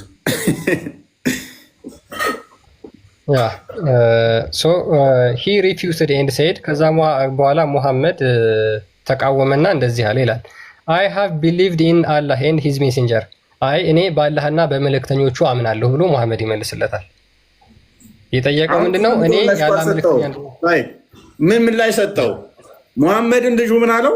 እኔ ነብይ እንደሆንኩ ትቀበላለህ ወይ ሲለው በአላህና በመልእክተኞቹ አምናለሁኝ። ነብይ ያለመሆኑን ቻሌንጅ አላደረገም እኮ ነብይ አይደለህም፣ ምክንያቱም በዚህ ምክንያት ብሎ አይደለም ቻሌንጅ ያደረገው። ሙሐመድ ድንገት ረንደም ሰው ጋር ሄደና ነብይ እንደሆንኩ ትቀበላለህ ሲለው አንተ የመሀይሞች መልእክተኛ እንደሆንክ አውቃለሁ፣ እሱን አውቃለሁ፣ የመሀይሞች መልእክተኛ ነው። እኔ ግን የአላህ መልእክተኛ እንደሆንኩ ትቀበላለህ ሲለው አይ እኔ በነብዮቹና በአላህ አምናለሁ። ምንድን ነው? ኦኬ ነብይ ያለመሆኑን በምን ፕሩቭ አደረገው እንትና መሐመድ? ምንም። ቀጣይ ሄዱ። ከዛ በኋላ ሙሐመድ ምን ይላል ማለት ነው? እኔ በአላህና በመልእክተኞቹ አምናለሁ ብሎ ይመልሳል። ዘን ሂ ሴድ ቱ ሂም ከዛ ሙሐመድ ምን ብሎ ይጠይቀዋል ድጋሚ ዋት ድሪም ዱ ዩ ሃቭ ምን አይነት ህልም አልመህ ታውቃለህ? ወይም ደግሞ ምን አይነት ህልም ነው ያለምከው ብሎ ይጠይቀዋል። ሉክ በምን ቻሌንጅ ሊያደርገው ይሞክራል? በህልም ማለት ነው። ምን አይነት ህልም አልመህ? በእስልምና የነብይነት መስፈርት አንዱ ህልም ነው። ምን አይነት ህልም አይተሃል? ምን አይነት ህልም አይተሃል? ኦራይት ቀጥል። ስለዚህ ምን አይነት ህልም አይተሃል? እኔ መልእክተኛ ነኝ ብለህ እየመሰከርክ ነው። ስለዚህ ምን አይነት ህልም ነው ያየኸው ብሎ ይጠይቀዋል። ኢብን ሰያድ ከዛም ብሎ ይመልስለታል። ቦዝ ትሩዝፉል ፒፕል ኤንድ ላየር ካም ቱ ሚ ከዛ በኋላ እውነተኞችና ሐሰተኞች ወይም ውሸተኞች ሰዎች ወደ እኔ እየመጡ ነው ብሎ ይመልስለታል። ፕሮፌት ሴድ ቱ ሂም ከዛ ሙሐመድ ምን ብሎ ይመልስለታል? ዩ አር ኢን ስቴት ኦፍ ኮንፊውዥን አይ እንደዚህ ከሆነ ያየኸው አንተ በውዝግብ ውስጥ ነህ፣ ተወዛግበሃል ብሎ ይመልስለታል። ስለዚህ ሙሐመድ ስለዛ ሰው ነብይነት እንኳን እውነተኛ ነብይ ነው ወይስ ሐሰተኛ ነብይ ነው የሚለውን ነገር አወዛግቦት ሙሐመድ ራሱን ብሎ ይመልስለታል። አይ ተወዛግበሃል፣ አንተ እውነተኛ ነብይ መሆንክን ሐሰተኛ ነብይ መሆንክን አላረጋገጥክም ብሎ ይመልስለታል። ኢማጂን እንግዲህ ይታያችሁ። then the prophet said to him I am concealing something from you ለምን እኔ ካንተ አንድ ነገር ደብቄያለሁ፣ የሆነ ነገር ደብቄያለሁ አለው። እንግዲህ አሁን የሆነ ነገር ደብቄያለሁኝ ሲለው ነቢይ ከሆነ ያቅብኛል ነው፣ ካልሆነ ያቅብኝም ነገር ይመስለኛል። እሺ ነገር እሺ ኢብን ሳድ ምን ይለዋል? ከዛ I am concealing something from you ከዛ ሙሐመድ ምን ይለዋል? ካንተ የሆነ ነገር ደብቄያለሁ ይለዋል። ኢብን ሰይድ መልሶ ምን ይለዋል? it's just smoke አረዩ አሸህ ነው አይነት ነገር ብሎ ይመልስለታል። he said shame on you you will not go too far አረ አንተ ሼም አይዘም አረ ነገር ደብቄያለሁ ይለዋል። ደብቄያለሁ ካንተ ጋር it's no big deal ምንም የደበከው ነገር የለም፣ ቁም ነገር የለም፣ የደበከኝ ነገር የለም ብሎ ሲነቃበት ታሳፍራለህ አንተ አታድግም፣ ባጭሩ ትቀራታለህ። ምንም አልደበቀበትም። በቃ ማሜ ከዛ ምን አለች? ታሳፍራለህ፣ በእውነት ታሳፍራለህ አንተ ባጭሩ የምትቀጭ ልጅ ነህ። ራይት ቀጥል። ከዛ ሙሐመድ ሼም ኦን ዩ ይለዋል። ታሳፍራለህ ወይም ደግሞ ሼም አይዝህም ወይ? ዩልነት ጎቱ ፋር በዚህ አትቀጥልም፣ ባጭሩ ትቀራለህ ይለዋል። ዑመር ሲሄድ ከዛ በኋላ ከዑመር ጋር ነበርና የሄዱት ወደዚህ ወጣት ዑመር ለሙሐመድ ይለዋል ሜሴንጀር ኦፍ አላህ ሌት ሚ ከት ሂዝ ሄድ የአላህ መልእክተኛ ሆይ ለምን አንገቱን አልቆርጥለትም ብሎ ዑመር ይናገረዋል። ለምን ዑመር በጣም ኃይለኛ ጨካኝ ገዳይ ስለነበር ማለት ነው። አንገቱን ልቁረጥለት ይለዋል። የማን የኢብን ሰይድን the prophet said if it is him that dajjal ይሄ ሰው ደጃል ቢሆን ኖሮ you will not be able to get the better of him ወይም ደግሞ ልክ እንደሱ የተሻለ አታገኝም ነበር። if it is not him ነገር ግን እሱ ባይሆን there is no point in killing him እሱን መግደል አይገባህም ነበር ብሎ ይናገራል ማለት ነው። ስለዚህ በዚህ ልክ በዛ ሰዓት እንኳን የሚያወዛግበው አካል ነበር ሙሐመድን። ከዛ ይና አካል ነው አሁን ደጃል ነው ብለው ከዛ በኋላ እኮ እንትን ይሉታል። ይህን ሰውዬ ከዛ በኋላ ደጃል ነው ወደ ቢል መጡ ማለት ነው። ያ በጣም ኮንፊውዝ ያደርጋቸው ነበር። ያ እሱ ግን ቻሌንጅ ያደረጋቸው እንደገና መልሶ አሁንም ሳባዎቹን ቻሌንጅ ያደርጋቸዋል። ሰላም እንዴት ነው አርዲ? እግዚአብሔር ይመስገን ሰላም ብያለሁ ሁላችሁንም። በጣም ወሳኝ ሀዲስ ነው በነገራችን ላይ ሀዲስ መሐመድ ነብይ የሆነን ሰው አንድ ሰው ነብይ ይሁን አይሁን እንደማያውቅ በጣም ግልጽ ሆኖ ማየት ትችላለህ ከሀዲሱ ላይ። ምክንያቱም ነብይ እኔ አላህ መልእክተኛ ነኝ ብሎ ሲለው ሰይድ የሚባለው ሰውዬ የመሐመድ ምላሽ የነበረው ምንድነው? አንተም በደንብ አጠንክረህ የተናገርከው እኔ የአላህ መልእክተኞች እቀበላለሁኝ ብሎ መሐመድ እንደተናገረ ነው። እና ሰውየውን አይደለህምም ነህምም ማለት አልፈለገም። ብቻ መልእክተኛ ከሆንክ እቀበላለሁኝ ነው መሐመድ አባባሉ። በጣም በእውነት ይሄ ሀዲስ በጣም በተለይ ደግሞ ቡኻሪ ላይ ራሱ ተዘግቧል አይደለ? ቡኻሪ 1354 ላይ መሐመድ ይሄንን ሰውዬ አሁን ልክ ይሄንኑ ሀዲስ እንደተዘገበበት ከዛፍ ጀርባ ስር ቀስ ብሎ ሄዶ ሊያዳምጠው ይሄ ሰውዬ የሚያወራውን ጠቅሰዋል። እፎይ ይሄን ኦልሬዲ አሁን ላይ 1354ን ክፈተው ክርስቲያን። ከዛፍ ጀርባ ሄደ ቀስ ብሎ ሰውየው የሚያወራውን ሊያዳምጥ ማለት ነው። መሐመድ ሹክክ ብሎ ሲሄድ ሲዮኔ ሴትዮ ኧረ ይኸውልህ መሐመድ ብላ አጋለጠችው መሐመድን። ከነብይ ሲቆርጅ ያስባል። ምንድን ነው የሚለው ይሄ ሰውዬ? ቆይ እስኪ ዛፍ ስር ቁጭ ብሎ ያነበንባል አሉ ሰይድ የሚባለው ሰውዬ። እና መሐመድ ሹክክ ብሎ ሄደ ከዛፍ ጀርባ ተደብቆ ሊያዳምጠው። ጆሮና ለዚህ ነው ሱራ 9 አይ ቲንክ 60 ምናምን አካባቢ ላይ ከ60 እስከ 63 እንደዚህ ባለው ውስጥ መሐመድ ጆሮ ነው ይሉታል። ቆይ አንዴ ቼክ ላድርገው። አንድ ጥቅስ በጣም እየረሳው እና መለየት እንደማይችል ምንድነው ይሄ ሰይድ የሚባለው ሰውዬ በነገራችን ላይ በመሐመድ ጊዜ ነብይ ነኝ ብሎ የተነሳ ሰው ነው። ልብ በሉ። በመሐመድ ጊዜ ነብይ ነኝ ብሎ በወቅቱ አረብ ምድር ውስጥ ብዙ ሰዎች ነበሩ ነቢያት ነን ብለው የተነሱ ማለት ነው። መሐመድ ከነሱ ውስጥ አንዱ ነው። ኦኬ። በኋላ ላይ በጦርነት አሸንፈው ሙስሊሞቹ የበላይ ሆኑ እንጂ ነብይ ነን ብለው የተነሱ ሴት እንኳን ሳትቀር ነበረች። ሴት እንኳን ሳትቀር ሙሰሊማ የሚባል ነበረ ነብይ ነኝ ብሎ የተነሳ። ሰዒድ አንዱ ነው። ሴቷ አለሽ ሌላ 4-5ቱ በደንብ በስም የታወቁ ናቸው ነብይ ነን ብለው የተነሱ እና አንደኛው ነብይ ነኝ ብሎ የተነሳው ሁሉ 632 ዓመተ ምህረት ላይ ነው። መሐመድ እንደሞተ ነው ከሰው ጋር እዛ ጦርነት ውስጥ የገቡት ከነቢያቶች ነብይ ነን ብሎ ከተነሱት። እና መሐመድ መለየት አይችልም። ነብይ ማን ይሁን አይሁን ራሱ አያውቅም። በቃ ያላ መልእክተኛ ነኝ ካላችሁት በቃ ከሆናችሁ እቀበላለሁ ነበር አመለካከቱ። ናይስ ከፈት ረጅም ነው ግን የቱ ጋር ነው መሰለህ የምትሄደው? the prophet wanted so ከታችኛው መስመር 1 2 3 4 5 6 7 8 9 11ኛው መስመር ላይ ዋው there you go አሪፍ አንብብላችሁ Okay, yes. So the prophet wanted to hear something from Ibn Sa'd before Ibn Sa'd could see him. ምን ይላል? ሙሐመድ ከኢብን ሰዓድ አንድ ነገር ለመስማት ፈለገ ኢብን ሰዓድ እስኪያየው ድረስ ይላል።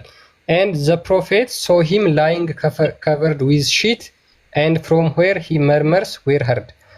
ኢብን ሰዓድ ያየው ሙሐመድ ተደብቆ ምንድነው ኢብን ሰዓድ በሆነ ምንጣፍ ነገር ተኝቶ ለብሶ ሙሐመድ የሚሰማበትን መንገድ እየፈለገ ነበር። ኢብን ሰዓድ's mother saw Allah's apostle while he was hiding himself before the trunks of the date palm tree የኢብን ሰያድ ማዘር ማንን ታየዋለች? እናት ማንን ታየዋለች? ሙሐመድ ተደብቆ በቴምር ዛፍ ተደብቆ ለመስማት ሲሞክር ታየውና ሙሐመድን ሺ አድሬስድ ኢብን ሰያድ ለኢብን ሰያድ ትነግረዋለች። ምን ብላ? ኦ ሳፍ ማለት የዚህ ኢብን ሰያድ ስም ነው። ሂር ኢዝ ሙሐመድ እኮ ይኸውና ሊያዳምጥ ፈልጓል ብላ ትነግረዋለች።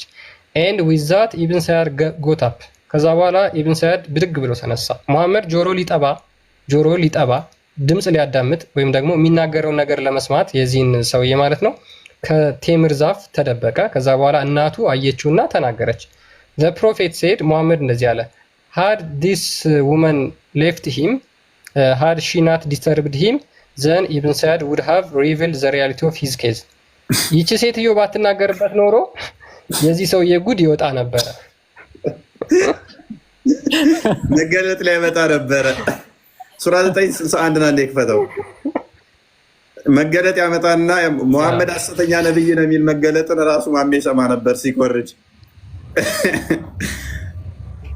961 እኔ በቃ አይምሮ ውስጥ አለው መሐመድ ሽኩክ ብሎ ሲሄድ ነው ዛፍ ስር ተደብቆ አስባል ነብይ የሆነ እንትና ኤልሳ ነው አይደለ? ቴት ሀገር ሆኖ የቤተ መንግስት ውስጥ የሚደረገውን ይሰማ ነበረ። ማሜ ግን ሽብክ ብሎ ወሬ ይኮርጅ ነበረ። 961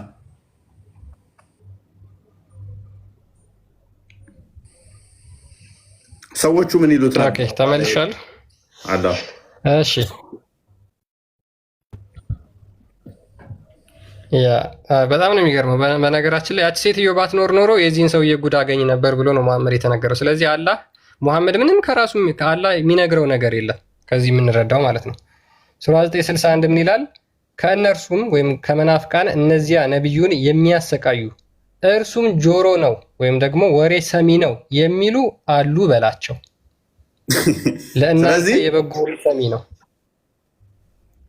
ወሬ ሰሚ ነው ወይንም ጆሮ ብለው ነበር የሚጠሩት። ጆሮ ነበር የማሜ ስም። በጊዜው የነበሩ ሰዎች ጆሮ ብለው ይጠሩታል። ወይ ጆሮ ጠቢ ማለት ነው። ወሬ እንትን ባይ ወሬ ሰሚ ተሸዋኮ ሄዶ እንደሚኮርጀው ማለት ነው። ሚሽካት አልመሳቢ 5498 ክፈተው። ስለዚህ ኢብን ሳዕድን በእንትን ንቁ ሆነው ነበር የሚጠብቁት። ይሄ ሰውዬ ነብይ ነው ወይንስ ደጃል ነው? ነብይ ነው ወይንስ እውነተኛው ነብይ ነው ወይንስ ሐሰተኛ ነው የሚል ውዝግብ ውስጥ ነበሩ። ሳባዎቹ ራሱ ተወዘጋግበው አንዳንዶቹ ደጃል ነው ይሉታል፣ ለዛኛው ደግሞ ነብይ ነኝ ብለዋታል። ግራ ተጋብተው ነበር።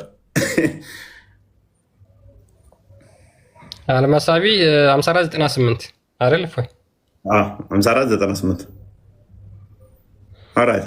ወደ መሀል አካባቢ ጀምረህ ሜይ ቢ አንብበው። አንብብላቸው። ያ ሚሽካት አልመሳቢ 5498 ምን ያህል ብቻ አሁን ታውቁ የምንፈልገው ሙሐመድ ስለ ደጃል ወይም ደግሞ ጸረ ኢሳ ብሎ ስለተናገረው አካል ምን ያህል ግራ የተገባ አመለካከት እንደነበረው ነው። አቡ ሰዒድ አልኩድሪ እንደተናገረው አይ አካምፓይንድ ኢብን ሰዕድ ቱ መካ ኤንድ ሂ ኤክስክሌምድ ይሄ ሙሐመድ ሰሃባ ማንን ከማን ጋር አብሮ ነበረ? ከኢብን ሰዕድ ጋር ወደ መካ እየሄደ ነበር አብሮ ማለት ነው። ኤንድ እንደዚህ ብሎ ኤክስክሌም አደረገ ወይም ደግሞ ተናገረ። ዋት አይ ሃቭ ኢንካውንተርድ ፍሮም ዘ ፒፕል ሁ አሰርት ዛት አይ አም ደጃል እኔን ደጃል ነህ ከሚሉኝ ሰዎች አንድ የተረዳሁት ወይም ደግሞ ያወቅኩት ነገር አለ ይለዋል። ይሄን ኢብን ሰዕድ የሚባለውን ደጃል ነው ብለው ስለሚናገሩ ማለት ነው በጊዜ የነበሩ ሰዎች ሃቭ ዩ ኖት ሄርድ ጋድስ ሜሴንጀር ሴይ ሂ ዊል ናት ሃቭ ችልድረን የአላህ መልእክተኛ እኮ ደጃል ልጅ አይኖረውም ብሎ ተናግሯል። እኔ ግን ልጅ አለኝ ብሎ ነገራቸው።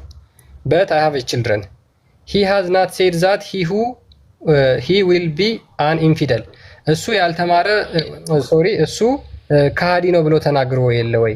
በት አይ አም ኤ ሙስሊም እኔ ግን ሙስሊም ነኝ። ሙስሊም የነበረን ሰው ደጃል ነው ብለው ይናገሩ ነበር የሙሐመድ ሰሃቦች ማለት ነው። ሃዝ ሂ ናት ሴድ ዛት ሂ ዊል ናት ኢንተር መዲና ናይዘር መዲና ኖር መካ እሱ ሙሐመድ መዲናም መካም አይገባም ብሎ ተናግሯል። ሉክ ሙሐመድ ምን ብሎ ተናግሯል? ደጃል መካም መዲናም አይገባም። እኔ ግን በት አይ ሃቭ ካም ፍሮም መዲና ኤንድ አም ኦን ማይ ዌይ ቱ መካ እኔ ግን አሁን ያለሁት መዲና ነኝ ወደ መካም እየሄድኩ ነው ብሎ ይናገራቸዋል። ዋን ኦፍ ዘ ላስት ቲንግ ሂ ሴድ ቱ ሚ ዋዝ የመጨረሻ የተናገረኝ ነገር ብሎ አቡ ሰዒድ አልኩድሪ ምን ይላል? አይ ስዌር ባይ ዘ ጋድ ዛት ኖውስ ሁሉም ወይም ደግሞ በአዋቂው ጌታ እምላለሁ ዌን ኤንድ ዌር ሂ ዋዝ ቦርን ኤንድ ዌር ኢዝ ሂዝ ጀስት ነው። እኔ ግን የት እንዳለ አውቃለሁ፣ መቼ እንደተወለደና የት እንደተወለደ አውቃለሁ። ኤንድ አይ ኖ ሂዝ ፋዘር ኤንድ ሂዝ ማዘር እናትና አባቱንም አውቃለሁ ብሎ መለሰላቸው። የማን የደጃልን? በደንብ አስተውሉ። እንግዲህ ሳባዎቹ ሙሐመድ ሰውየው ግራ ተጋብቷል። ነብይ ነው አይሁን አላወቀም። ሙሐመድ ኢብን ሳይድን ማለት ነው። ሳባዎቹ ከዛ ይሄ በቃ ደጃል ነው ብለው አመኑ። ደጃል ነው ብለው ስለሱ ሲያወሩ በሙሐመድ አስተምሮ ደግሞ ቻሌንጅ አደረጋቸው። ደጃል መካ አይመጣም መዲና አይመጣም ብላችሁ ታምነው የለ ወይ? እኔ ታዲያ ይኸው እዚያ አይደለ እንዲ ያለሁት ገብቼ የለ እንደ እኔ ደጃል ከሆንኩ እንዴት ልገባ ቻልኩ? ልጅ የለውም ደጃል ብላችሁ የለ ወይ? እኔ ልጅ አለኝ አይደለ ወይ? አያገባም ብላችሁ የለ እኔ አግብቼ የለ ወይ? የሚመልሱት አጡ። ዘላስቲንግ ቻሌንጅ ያደረጋቸው ምንድን ነው? ጠፋብኝ። መጨረሻ ያለውን አንብቦ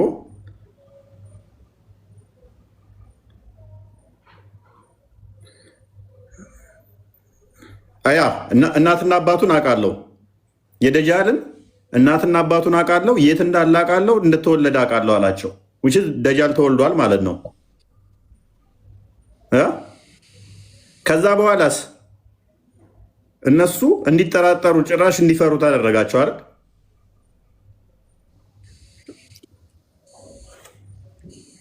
አለኝ ግን ያ አለ ይሰማል እኮ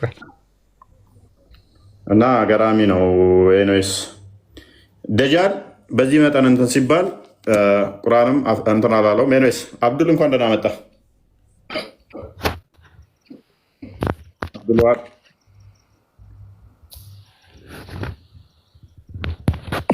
ዘኪያ አብዱልዋሃብ ዘኪያ እንኳን ደህና መጣችሁ።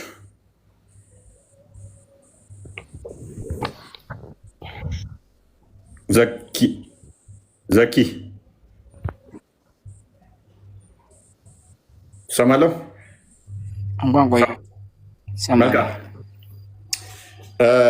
ፍጥረታት የተፈጠሩት ውስጥ እንደ ደጃል አጥፊ የሆነ ፍጥረት አለ ከአዳም ጀምሮ?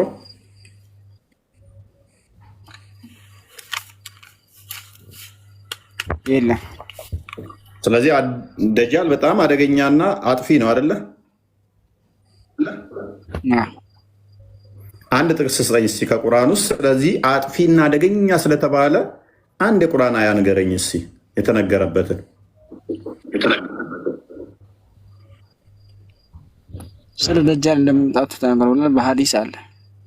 ኦኬ፣ ስለዚህ አላህ ያውቀውም ማለት ነው ደጃልን።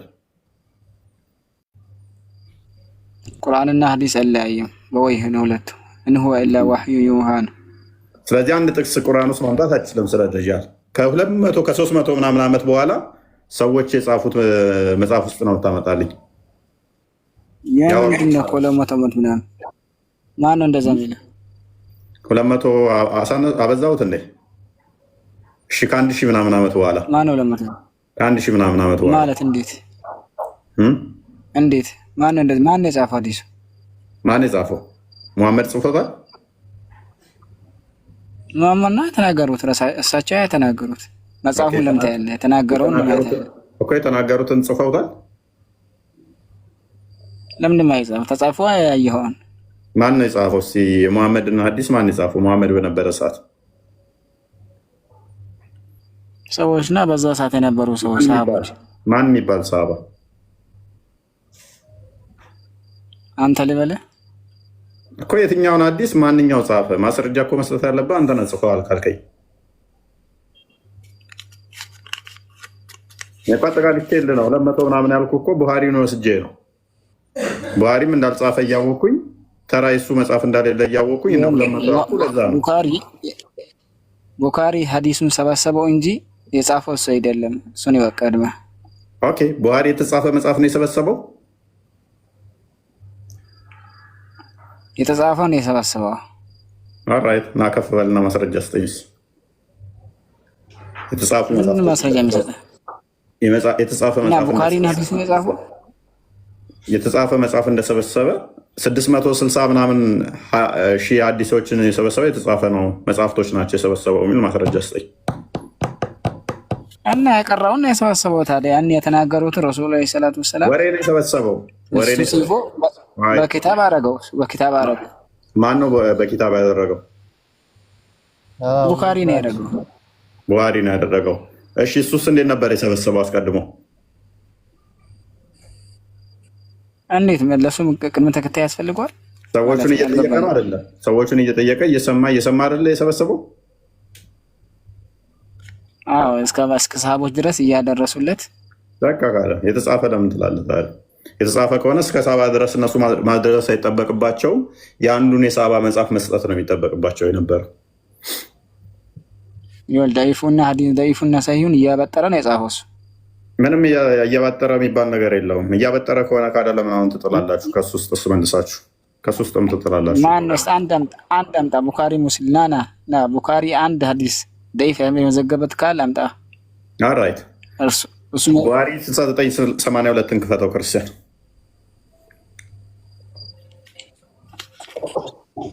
ግን አዲስ ተቀበላት። ውሸማቀቁ አሁን አንቀበልም ወደ ማለት የመጡ ስላሉ ማለት ነው።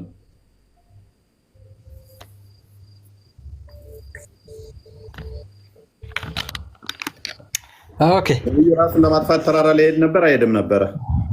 አብዱልዋሃብ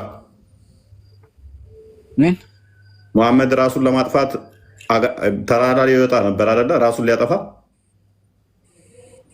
ማለት አልገባኝም። መሐመድ ራሱን ለማጥፋት ተራራ ላይ ይሄዳል አይደል? እንደ እብድ ሰው ማለት ነው። ለምን ራሱን ሊያጠፋ? ለምን ራሱን ሊያጠፋ? ለምን እንዴት ራሱን ሊያጠፋ የሚሄድበት ምክንያት ራሱን ለማጥፋት መገለጽ ሲቀርበት።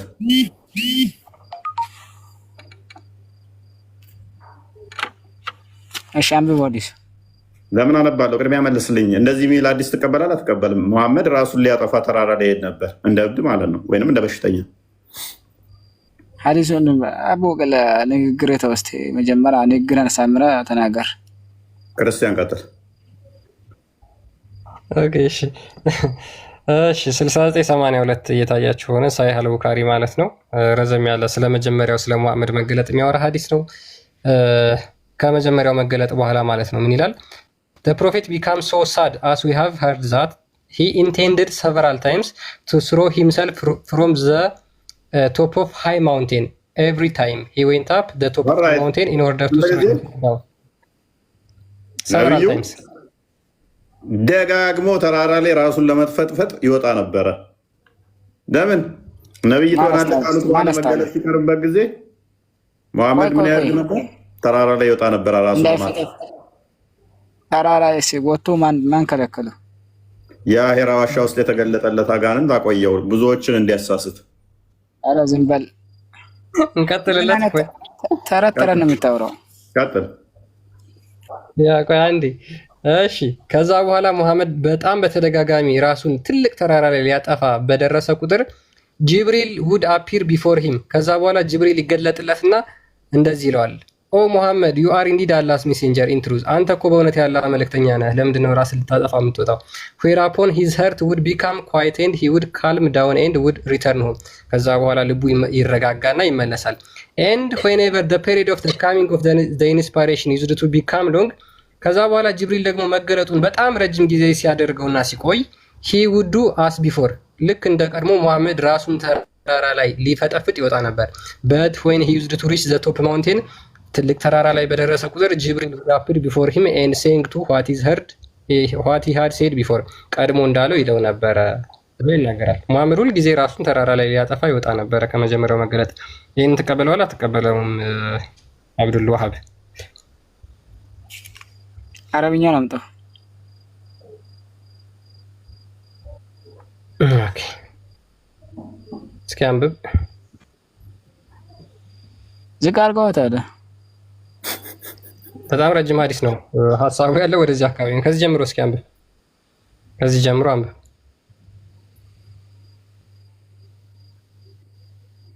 አይታይም። ኦፌ ቆመች። አይታይም። ኦፌ ቆመች። ይታያል፣ በደንብ ይታያል። በቃላ ከሚለው ጀምራ አንብብ፣ ቀጥል።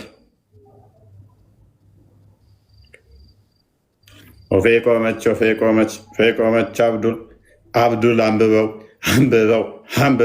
አንብበው ነብዩ መገለጥ ሲቀርበት ለምን መሰላችሁ? ነገ መልሱን ነግራችኋለሁ ይላችኋል ጥያቄ ሲጠይቁት። ከዛ መልስ አልመጣ ሲለው ከዛ ምን ያደርጋል? ራሱን ለማጥፋት ተራራ ላይ ይሄዳል። ከዛ አንተ ነብይ ነህ ራስን አታጥፋለኝ ብሎ ደግሞ ይመለሳል። መገለጥ መጣልኝ ብሎ የሆነ መልስ ዞ ይመጣል ማለት ነው። በቃ 23 ዓመት ሙሉ ማለት ነው። የትኛውም ነብይ እንደዛ አላደረገም። የትኛውም ነብይ ዝቅ አድርገስ ዝቅ ከፍ ለምን አታደርግ?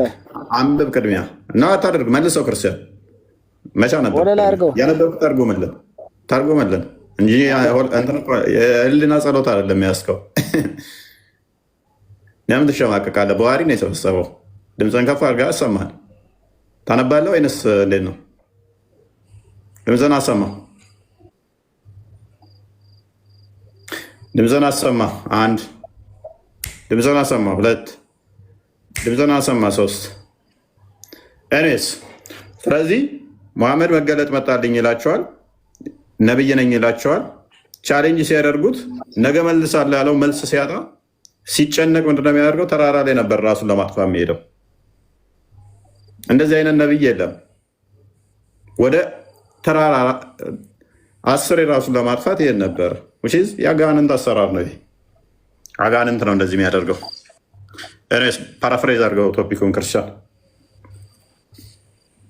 ይሄ ቡሃሪ የሰበሰበው ነው።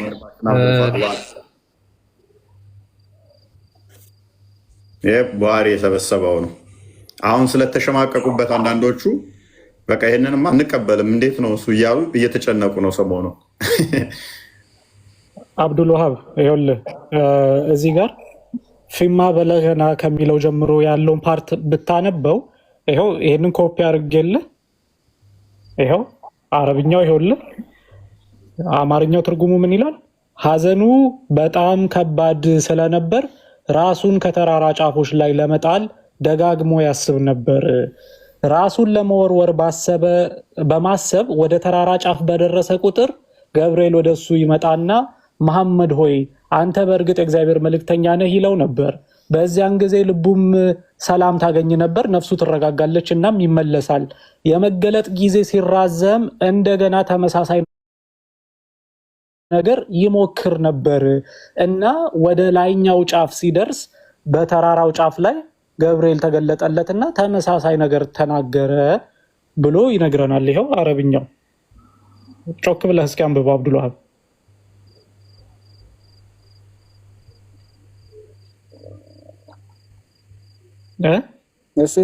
ማን የዘገበው?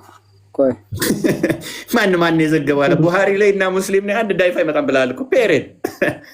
ቡሃሪ እና ሙስሊም ላይ ማንም ይመዘግብ። ይሄ ቡሃሪ ከሰበሰበው ቡሃሪና ሙስሊም ላይ ነው ብለኛል። ነብዩ ደግሞ ምን ብሏል? በእኔ ላይ ዋሸ። ይሄ ምንድን ነው? ቆይ በእኔ ላይ ዋሸ። ነብዩ ደግሞ ምን ብሏል? ገሃነም ይገባል። ስለዚህ ቡሃሪ ገሃነም ከሚገቡት አንዱ። የት አለ ቡሃሪ የሚለው? የት አለ? ምን አለ ቡሃሪ የሚለው? ይሄው ሳሂህ ቡሃሪ የሚለው አይታይም እንደገና። ይሄው ገባና አንብብ ራስህ ከፈለክ። ይሄው ሳሂህ አልቡኻሪ 6982ኛው ሐዲስ። ተስማምተናል እኮ በቃ ተስማምተናል። ምክንያቱም ቡሃሪና ሙስሊም ላይ አልቀበል የሚባልም የለም ዳኢፍም የለም ብሎናል። እኔ እስማማለሁ። ምክንያቱም የአሁኖቹ ግን ስለጨነቃቸው ነቢያችን እብድ ነው ብለን የምንቀበል ቡሃሪን ውሸታም ነው ብንል ይሻላል ብለዋል። ቡሃሪ ደግሞ ውሸታም ከሆነ ነብዩ ደግሞ ምን ብሏል? በእኔ ላይ የቀጠፈ በእኔ ላይ የዋሸ ገሃነም ይገባል ብሏል። ገሃነም የሚገባን አካል መጽሐፍ ነው የምታነቡትና የምትመሩበት ማለት ነው። ቁጥሩ ስንት ነው? ቆይ ቁጥሩን ንገረኝ። 982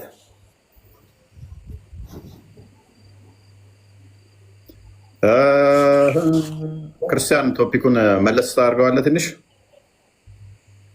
እሺ ቶፒኩ በጣም አብዱል ወሃብ ያ በጣም ራቀ ከቶፒክ ወጣ።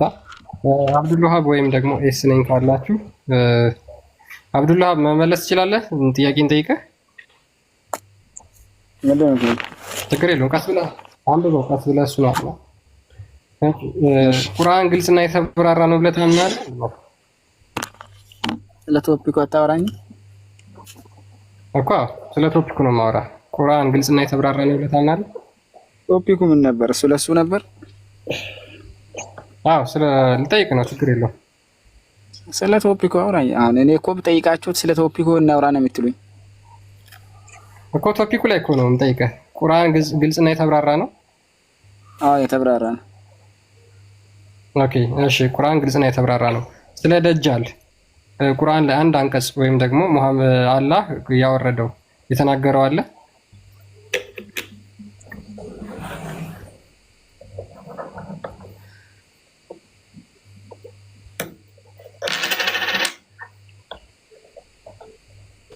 ዝም አልክ። ሰምተሃል? ጥያቄን ሰምተሃል?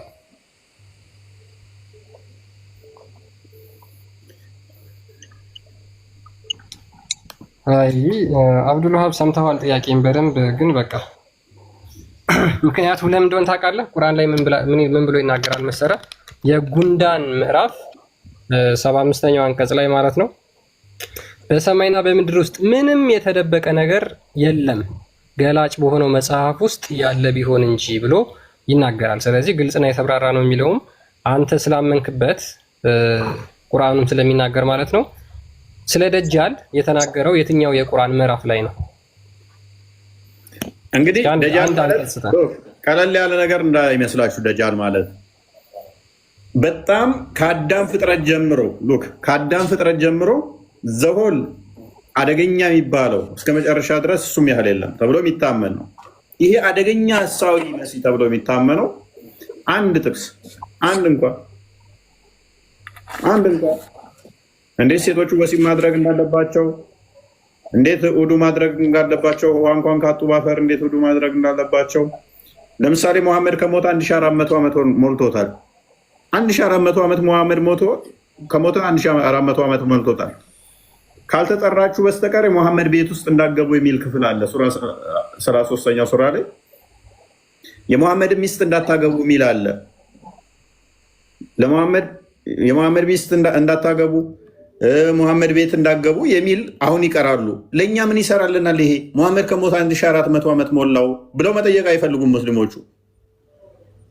ከ50 ጀምራችሁ እስከ 53 ያለውን ሱራ አልአሕዛብ ላይ ብታነቡት የመሐመድ ቤት ውስጥ እንዳገቡ ካልተጠራችሁ በስተቀር ይላል። መሐመድ እኮ ኦልሬዲ ከሞተ ስንት ዓመቱ? ቤትም የለሙም አሁን። ይህን ግን ይሸመድዳሉ። ለእነሱ የሚጠቅማቸው ግን ምን ነበር? ለእነሱ የሚጠቅማቸው ግን ደጃል የሚባለው ከፊት የሚመጣው አካል በቁርአን ውስጥ አንድ አልተጠቀሰም። ሱረቱ መሰድ ላይ ለምሳሌ የአቡላብ እጆች ጠፉ፣ ከሰሩ፣ ሚስቱም እሱም እንጨት ተሸካሚ ስትሆን እሳት ይገባሉ ብለው ይቀራሉ። እነዛ ብለው ይቀራሉ። ስለዚህ የአቡላብ ሚስት ከሞተች፣ አቡላብ ከሞተ ዘመናት አለፉ፣ 1400 ዓመት ሞላቸው። ዛሬም ግን መስጊድ ውስጥ አንድ የቁርአን ምዕራፍ ከ114 ውስጥ አንዱ የቁርአን ክፍል ምን ይላል? የአቡላብ እጆች ጠፉ፣ ከሰሩ፣ እሱም እሷም እንጨት ተሸካሚ ስትሆን ጋነም ይገባሉ እያሉ ይቀራሉ። እሷ እኮ ከሞተች ወረድ በጣም ብዙ ዓመት ቆይታለች። ገና ጋነም ይገባሉ እያሉ እሳት ይገባሉ እያሉ ይላሉ። እስካሁን እሳት አልገባችም መሰለኝ። ኤርሜስ ብቻ ከፊታቸው ግን በዓለም ላይ የዓለምን ሕዝብ የሚያጠፋ ደጃል የተባለ ይመጣል ተብሎ ስለሱ አንድ ጥቅስ የለም። ሴቶቻችሁ ለእናንተ እርሻ ናቸው፣ እርሻችሁ መፈለጋችሁበት ድረሱ የምትለዋ ጥቅስ አስፈላጊ ስለሆነ ይገብታለች። እሺ እስፋይን ትሁን። እሺ ደጃል ግን የዓለምን ሕዝብ ስለሚያጠፋው ግን አንድ ነገር ትንፈሽ የለም። እሺ እሱም ይሁን። ሴቶቻችሁ ካመፁ ማመፃቸውን የምትፈሩትን በአልጋ ተለዩዋቸው የምትል ገብታለች። ምቷቸው የሚል ገብታለች። ሴትን ስለመምታት ቁርአን ውስጥ ገብቷል። የዓለምን ህዝብ ስለሚያጠፋው ግን ነው ዝም። ሴት ገና ማመጿን ከፈራ ወንድ ልጅ መገሰጽ መምታት ይችላል። ስለማመፅ ማለት ነው። የዓለምን ህዝብ ያጠፋል ተብሎ የሚጠበቀው ግን ስለሱ ትንፍሽ የለም። ዝም። አንድ ጥቅስ የለም። አንድ ጥቅስ። ቁርአኑ ደግሞ ምን ይላል? ለሁሉ ነገር ገላጭና አብራሪ ነው። ሁሉን አንድም አላስቀረንም። የገለጥና አብራራ ነው እንጂ ቢሆን በሁሉም ላይ ግን ዝም። በጣም ከባድ ነው። በጣም ከባድ ነው። ከዛስ ከስንት ዓመት በኋላ የመጡ የእነሱን ዳይፍ ሳይ እያሉ የሚጽፉትን እሱን ትይዝና ታብራራል።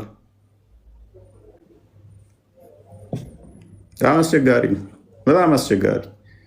ኢቨን በጊዜው የነበሩት እንኳን አይኑ እንኳን የትኛው ነው አይኑ የጠፋው ግልጽ አልነበረም። አንደኛው ጋር ግራ አይኑ ይላቸዋል፣ አንደኛው ጋር ቀኝ አይኑ ይላቸዋል። ይመልስና እንደገና ግራ እንዳትጋቡ በቃ ፈራሁኝ፣ ኮንፊውዝድ የሆናችሁ ይመስለኛል ይላቸው። አንዳንዴ ልክ እንደደረሰ ይነግራቸዋል፣ አንዳንዴ ገና እንደሆነ ይነግራቸዋል። ሰዎቹ ግራ ተጋቡ። በቃ ግራ እየተጋባችሁ ይመስለኛል፣ የእናንተ ጌታ አንድ አይን አይደለም፣ ደጃል ግን አንድ አይን ነው በቃ አላቸው። ግራ ስለተጋቡ ማለት ነው።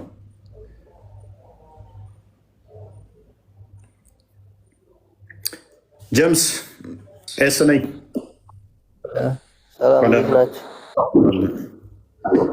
የደጃል አይን የትኛው ነው እውሩ? ቆይ ምን አለ መሰለህ ስንጀምር ማለትም ማውጣትና ሚዩት መያዝ የመሸነፍ ባህሪ ነው። አታውጣኝ፣ ሚዩት አትያዘኝ። እኔ አሁን አንተ ልጠይቀኝ ታይሆን ልጠይቅህ ነው የገባው ስለ ክርስትና። እኔ ስለ እስልምና ምኝበት ምኖር ስለሆነ መጀመሪያ ያንተን እምነት ልጠይቅህ ነው የገባው። ሚዩትም አትያዘኝ፣ አታውጣኝም። እንነጋገር፣ ግልጽ ነገር ማለት ነው። ማውጣትና ሚዩት መያዝ መሸነፍ ባህሪ ነው። አታውጣን፣ እንጠይቅ። የኔን አትጠይቀኝ፣ እኔ ልጠይቅህ ነው የገባው። አሁን የምጠይቅህ ነገር መልስልኝ በትክክል። ይሄ እንደተከፈተ ሬዲዮ እኮ ነው ያወራኸው። ኦኬ፣ ስለ ደጃል የተወሰነ በልና ትጠይቃለህ። እንደዛ አይደለም። ክርስትና ላይ ክርስቲያን ጀነት ይገባል የሚል መጽሐፍ ቅዱስ ላይ ያሳየኝ። የተወሰነ አውራና ትጠይቃለህ። ላይ በተደጋጋሚ ይናገራል ሙስሊሞች ጀነት እንደሚገቡ የደምሳሽን መጽሐፍ ገነት ትገባላችሁ በደምሳሽ ያመናችሁ ሰዎች ይላል። ስለዚህ አንተን እንትን መስፈርት እኔ ጋር ለምን ታመጣዋለህ? ምን አገባኝ? ደምሳሽም ብለዋል። ስለዚህ ደምሳሽ ትክክል ነው ማለት ነው። ኤግዛክት ወርድ ፋላሲ ለምን ይዘህ ትመጣለህ? ደምሳሽ ብሏል። ስለዚህ ደምሳሽን ሂድና ተከተለ መጽሐፉ ላይ ስለሚል። ነብይ አይደለም ብለን እኮ የምናምነው ጤነኛም አይደለም እብድ ነው ብለን ነው የምናምነው። ነብይ ጤነኛና እብድ ነው እያልን እያመንን ሐሰተኛ ነብይ ነው ብለን ቆይ አዳም እሱን እንትን ኢየሱስን ቆይ መርየም ናት አይደለም የወለደችው? እሱ ነኝ። ተረጋጋ። ቆይ እኮ እረጋጋለሁ። እና ሚዩት አትዘኝ፣ አታውጣኝም። ምን ችግር አለው? ልጠይቅ።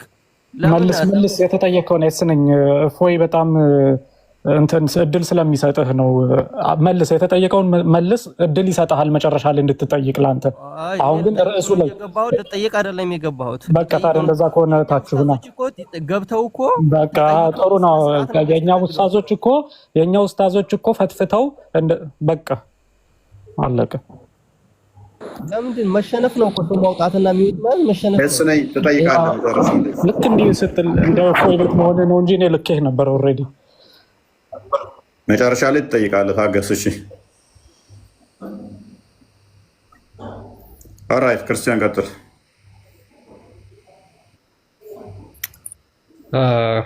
እሺ ሜቢ ኤስ ነኝ መመለስ የምትችል ከሆነ ደጃል የቱ አይኑ ነው የታወረው? ይሄን ከመለስ ይታያል። ወደ ላይ ተሸጋሽኩ ነው በቀኝ በኩል ይታያል መሰለኝ ታች።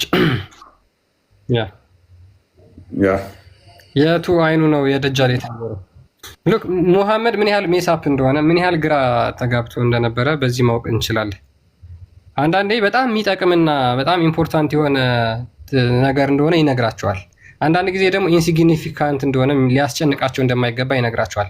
ነገር ግን ደግሞ ከአደም ዘሮች ጀምሮ በጣም እጅግ በጣም ሰዎችን የሚያጭበረብርና የሚያታልል ለእነሱ በጣም ችግር የሚሆነው ደጃል ነው ብሎ ደግሞ ይናገራቸዋል። ይሄ ሁሉ የተባለለት አካል ግን ቁርአን ላይ አንድም የተጠቀሰበት ቦታ የለም። እሺ አሁን የገባሽው ልጅ ሰላም ነው? ሰላም ለዚህ ቤት አለ። እንዴት ነሽ? ሰላም ነው? እንደናለ አለ። እንኳን ደህና መጣሽ። ሙስሊም ነሽ? ኦኬ ወጣች። ኦኬ ቲንክ ይሆናል ወጣለች። እሺ እንጂ እኔ ስለ እንድትጠይቁኝ አይደለም የገባሁት። ለምን እናንተ ጥያቄ ትጠይቃላችሁ ለራሳችሁ? እኛ ልንጠይቅ ትንገባ እናንተ አላህ እጅ አለው እንዴ? እፎይ ብዙ ቀን እንደዚህ ይላል። አላህ እግር አለው እንዴ? ለእስልምና ታውቃለህ? ፍጡር እኮ አይደለም ፈጣሪ ሆነን ይሄን ሁላ መሬትና ሰማይ የዘረጋ ጌታ ማለት ነው። ሁሉም ነገር አለው ብለን ነው የምናምነው። የፈለገው ነገር አለው።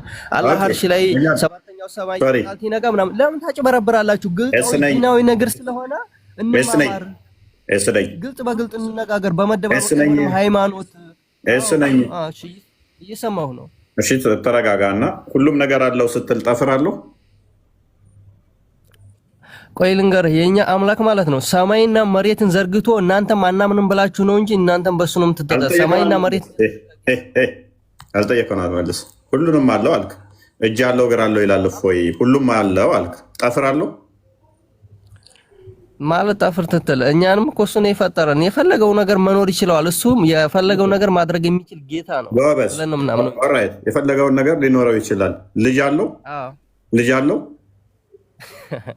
ልጅ አለው ትትል አልገባኝም። እኛ ባሮቹ ነን እንጂ ልጅ እኔ መኖሩን እንዴት ነው የማውቀው? ልጅ አለው ማለት ምን ማለት ነው? ልጅ አለው ማለት ልጅ ሊኖረው አይችልም ማለት ነው። ጎበዝ እናቱ ወልደው የእናቱ አምላክ የሆነው የእናንተ ወንዱ ልጅ እኮ ነው። ነብይ ኢሳን እኮ ነው እናንተ ማስተብ ያዛችሁን። እኛ ፕሊዝ እስ ነኝ እነ ተከፈተ ሬዲዮ አታውራ።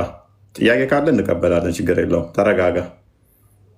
ስለዚህ የፈለገውን ይሆናል ስትል ለምሳሌ ኢብኑ ተይሚያ እኔ ልጅ የሚለው ለምን ኮንሰፕቱ ለምን እንደሚከብዳቸው አይገባኝም።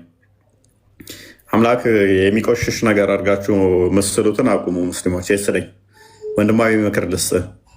አምላክ ምንም ነገር አያቆሽሸውም። ምንም ነገር ሊያቆሽሸው አይችልም። ብርሃን እንኳን አይቆሽሽም። እንኳን አምላክ ብርሃን የምታየው ጭቃ ሄዶ አይለጠፍበትም። ጭቃን እንደውም ወይም ቆሻሻን ብርሃን እንኳን ምን ያደርጋል? ያጠፋል፣ ያደርቃል፣ ያነጻዋል እንጂ እሱ የሚቆሽሽ አይደለም ማለት ነው። ስለዚህ አምላክ ደግሞ ሁሉን ነገር የሚያነጻ የሚቀድስ እንጂ የሚቆሽሽ አይደለም በባህሪ። እናንተ በአእምሯችሁ ውስጥ የምስሉት ነገር ስላለ ነው። ሰው እንደዛ ከሆነ ልጅ የሚለው ለምን እንደሚከብዳችሁ አይገባኝም ማለት ነው። ምንድን ነው ጥያቄ?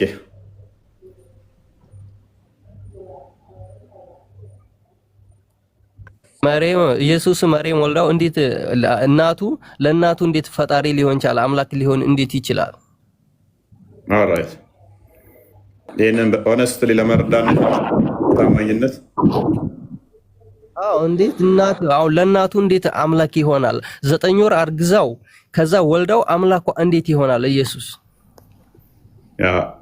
ምን አለ መሰለኛ ምን እናምናለን መሰለ እግዚአብሔር ዓለምን ከፈጠረበት ይልቅ ያዳነበት ጥበቡ ኃያል ነው፣ ልዩ ነው ብለን እናምናለን። እኛ እና ፈጣሪዋን የወለደች እናት ብለን እናምናለን። እንዴት ሊሆን ይችላል የሚለው ግን እኛ ኢየሱስን እንዴት ብለን የምናምን ይመስላል? እሱን ንገረኝ። ሆነስት የሆነው ኢየሱስን እኔ እንደምታምኑ ራሱ እኮ ግራ ይገባኛል።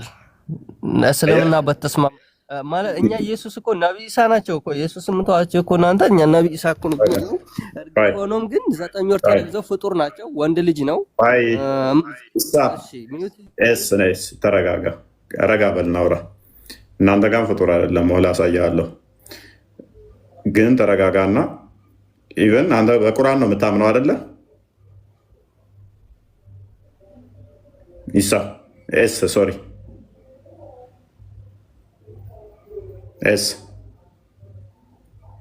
ሚዩት ነው ያወራው። ሚዩት ላይ አዝለ ብዬ ነው ትታወራ። ሚዩት ይዝላል፣ ችግር የለውም። ራሴ አባን እንድናወራ ነው እየተግባባን እንድናወራ ነው። ሚዩት አታርገው፣ ቀስ አድርግና ተሆነን ቀንሰውና እየተግባባን እንድንሄድ። ሎክ እኛ ምን እናምናለን መሰለ? ክርስቶስ በስጋ የተገለጠ አምላክ ነው ብለን እናምናለን። በስጋ የተገለጠ አምላክ ነው። በስጋ የተገለጠ አምላክ ነው ስንል ቃል ነበር በመጀመሪያ። ኦኬ ያ ቃል በስጋ ተገለጠ። ኦኬ ሚዩት አድርገው እንትን ይላል። ሚዩት አድርገው በቃ ስለሚደርብ በደንብ አስተውል። ኤስ ነኝ ደግሜ እጠይቅሃለሁ። እኔ ያልኩትን አመንክበትም አላመንክም፣ ግን እኔ ያልኩትን የእኛን እምነት ተረዳው። ዳትስ ኢነፍ።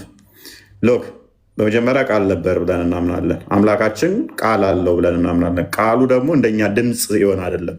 ፈጣሪ የጩኸት የሆነ በዌቭ የሚሄድ ድምፅ የለውም። ነገር ግን ቃል አካላዊ ቃል አለው ብለን እናምናለን። ያ ቃሉ ደግሞ የፈጣሪ ፍጡር አይደለም። ዓለማት የተፈጠሩት ራሱ በቃሉ ነው ብለን ነው ምናምነው። በማቃል በፈጣሪ ቃል በደንብ አስተውል። የኛ ቃላችን ድምፀት ያለው ነው። የፈጣሪ ግን እንደዛ አይደለም። የፈጣሪ ቃሉ መፍጠር የሚችል አካላዊ ነው ብለን እናምናለን። ስለዚህ ያ ቃል ዓለምን ሁሉ ፈጠረ፣ ማርያምን ጨምሮ። ዓለም ተፈጠረ ከተባለ ማርያምም በቃል ነው የተፈጠረችው። ስለዚህ የአብ ቃሉ የአብ የባህሪ ቃሉ ምን ሆነ? ዓለምን ከፈጠረ በኋላ ማርያምንም ከፈጠረ በኋላ በስጋ ተገለጠ ብለን እናምናለን።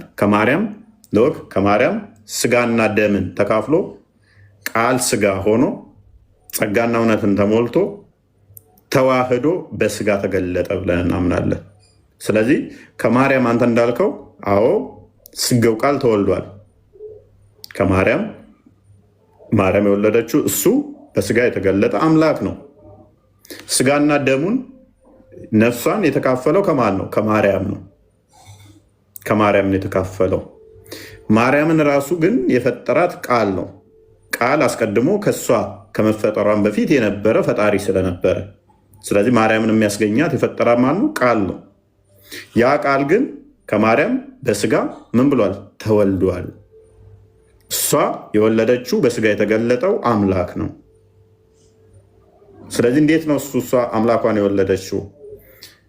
ቃል ስጋ የተዋሃደው ከእሷ ስጋና ደምን በነሳው ስለሆነ ማለት ነው። እሷን እንዴት ነው የፈጠረው? ቃል ስጋን ሳይዝ የነበረ ነው። በዓለም ያለ ነው። ዓለምን ያመጣ የፈጠረ ነው። ስለዚህ ቃል ምንድን ነው? ፈጣሪ ነው። ይህንን ኤግዛምፕሉን አሁን አንተ ላይ ልስጥህ። ቁርአን አለ። ቁርአን ያላ ቃል ነው። ቁርአኑ ወረቀት ላይ ነው የተጻፈው፣ ግን ያላ ቃልን ነው የያዘው። ያላ ቃል ፍጡር አይደለም ብለህ ታምናለህ። ወረቀቱ ግን ከጊዜ በኋላ የተጻፈበት ወረቀት ፍጡር ነው። ቁርአን ፍጡር ነው ወይ ብለህ ፍጡር አይደለም ትለኛለህ። ለምን? ያላ ቃል ነው ቁርአን። እንዴት ታዲያ ፍጡር አይደለም ትለኛለህ? ቁርአኑን እንጂው አይ ያላ ቃል ነው ትለኛለህ። ያላ ቃል በመሆኑ ፍጡር አይደለም አልክ። እሺ አንተ ያንን ቁርአን ያላ ቃል ነው ፍጡር አይደለም ብለህ ስታምን፣ እኔ ደግሞ ክርስቶስን በስጋ የተገለጠውን የመለኮት ሙላት ያለውን የአብ ቃል ነው የፈጣሪ ቃል ነው ብል ለምንድን ነው የከበደ ታዲያ? እሱም በስጋ ተገለጠ ከማርያም ተወለደ ብል ለምን ከበደ? ኦኬ ቆዳና ስጋ ስላለው። ቁርአኑ ግን የበግ ቆዳ ላይ የፍየል ቆዳ ላይ ይጻፋል፣ የእንስሳት ቆዳ ላይ ሲጻፍ አልከበደ? ለምን? ቀጥላል። አንድ ጥያቄ በነገርከኝ መሰረት ኢየሱስ ክርስቶስ እኔ የአላህ መልእክተኛ ነኝ፣ መጨረሻ ላይ መሐመድ ወይም አህመድ የሚባል ነብይ ይመጣል፣ እሱ ሲነግራችሁ የአላህ መልእክተኛ ነው፣ መጨረሻም ወደ አላህ እጃችሁን አዙሩና አሽሀዱ ላኢላሃ ኢለላህ በሉ የሚል ቁርአን የለም መጽሐፍ ቅዱስ ላይ የለም። ቁርአን እሱ ስህተት ነው። ቁርአን ላይ ነው ያለው። እሱ መሐመድ ነው እንደዛ ብሎ የተናገረው እንጂ ኢሳ አይደለም። ራሱ ኢየሱስ ክርስቶስ መሐመድ ወይም አህመድ የሚባል ነብይ ይመጣላችኋል፣ እሱም የአላህ መልእክተኛ ነው፣ እኔም የአላህ መልእክተኛ ነኝና መጨረሻ ቀን ወደ አላህ ዙሩ፣ ወደ ላይ ፈጣሪያችሁ እኔ አይደለሁም እኔ የአላህ መልእክተኛ ነኝ አላለም? አላለም። እሱ ቁርአን ነው ያለው እንጂ ኢየሱስማ እንደዛ አላለም። እኔ መኑ ነው ያለው ኢየሱስ። በእኔ መሐመድ መጣና ግን ሎክ መሐመድ መጣና ግን ስለ እኔ ልክ አሁን አንተ ተነስተህ እኔ አሁን ተነስቼ ሙሐመድ በእፎይ መኑ ብሏል ብልህ ውሸት መሆኑን የምታውቀው እኔ መጽሐፌ ውስጥ ምን ብዬ አልኩኝ? ሙሐመድ በእፎይ እመኑ ብሏል፣ ሙስሊሞች እመኑኝ ብላችሁ ታምነኛለህ? አታምነኝም? አታምነው ስለሆንክ ነው። አይ በቃ እኔ ነብይ ነኝ ብልህስ ታምናለህ? አላምንም። ለምን? የማላምንበት ምክንያት ያው ፍጡር ስለሆንክ ነው። ነብይ ማምነው በታላላቆቹ ድሮ በመጡ ሰሃባዎች ታውቃለህ። ትልቅ ሆኜ ቢሆንስ ደምሳሽ ለምሳሌ ሙሐመድ ስለ እኔ ትንቢት ተናግሯል ብሎ አለ። ለምን ነው የማትቀበለው? ደምሳሽን ነው ከኔ እኛ ከነብዩ መሐመድ ውጭ ሌላ ነብይ አናምንም፣ ሙስሊሞች አናምንም። እርግጥ ነቢይ ብዙ ነቢይ ያሉ ብዙ ነቢይ ስለዚህ ስለዚህ ደምሳሽ ስለኔ ትንቢት ተናግሯል ሲልህ መጽሐፍ ውስጥ ሄደህ ትፈልጋለህ ማለት ነው። መሐመድ ተናግሮለታል አልተናገረም? ካልተናገረለት ይመጣል ታላለ ውሸት ነው ማለት ነው የደምሳሽ ወሬ። መጽሐፍ ውስጥ ደምሳሽ መጽሐፍ ውስጥ ግን መሐመድ ስለኔ ተናግሯል ይላል። መሐመድ ተናግሯል አልተናገረም? ቼክ የምታደርገው ይሄን ነው። መሐመድ በተነገራችሁ በሐዲስና በቁርአን ውስጥ ነው። እዛ ውስጥ ስለ ደምሳሽ ካልተናገረ ደምሳሽ 1000 ጊዜ መጽሐፍ ቢጽፍ መሐመድ ስለኔ ተናግሯል ቢል ውሸት ነው የሚሆነው። በተመሳሳይ መሐመድ አሁንም በድጋሚ ልምጣብህ መጽሐፍ ቅዱስ ላይ እሺ፣ በድጋሚ ልምጣብህ መጽሐፍ ቅዱስ ላይ ኢየሱስ ክርስቶስ መጨረሻ አምላካችሁ እኔ የአላህ መልእክተኛ ነኝ አህመድ የሚባል ወይም መሐመድ ይመጣል መጨረሻ የአላህ መልእክተኛና እሱን ተከተሉ የሚል መጽሐፍ አይገኝም። ግን እፎይ እርግጠኛ ነህ? እንዳው ተተማመናለህ? ንጽጽር አቆማለሁ። እንደዛ ሚል ካመጣ ንጽጽር አቆማለሁ።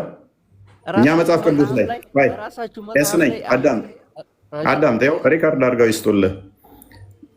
እኛ መጽሐፍ ላይ ኢየሱስ ያው ነገር ሪካርድ አድርገው ስለሚለው ኡስታዞች እንዲሰሩብኝ ማለት ነው። ንጽጽር አቆማለሁ። ኢየሱስ ክርስቶስ ከኔ በኋላ አህመድ ቢባል ይመጣል ያለ መልእክተኛ የሆነ ብሎ ካልሰሩ ምላሽ ካላመጡ ያን ምላሽ ካለ እዘህና እኔ ጋር እንደዛ ብሎ ይመልስልህ ካለ ካሌለ ግን ካሌለ እንኳን ልብ በል እቺ ከእስልምና ለመውጫ ምክንያት ትሆናለች። አንተም በደንብ አስተውል።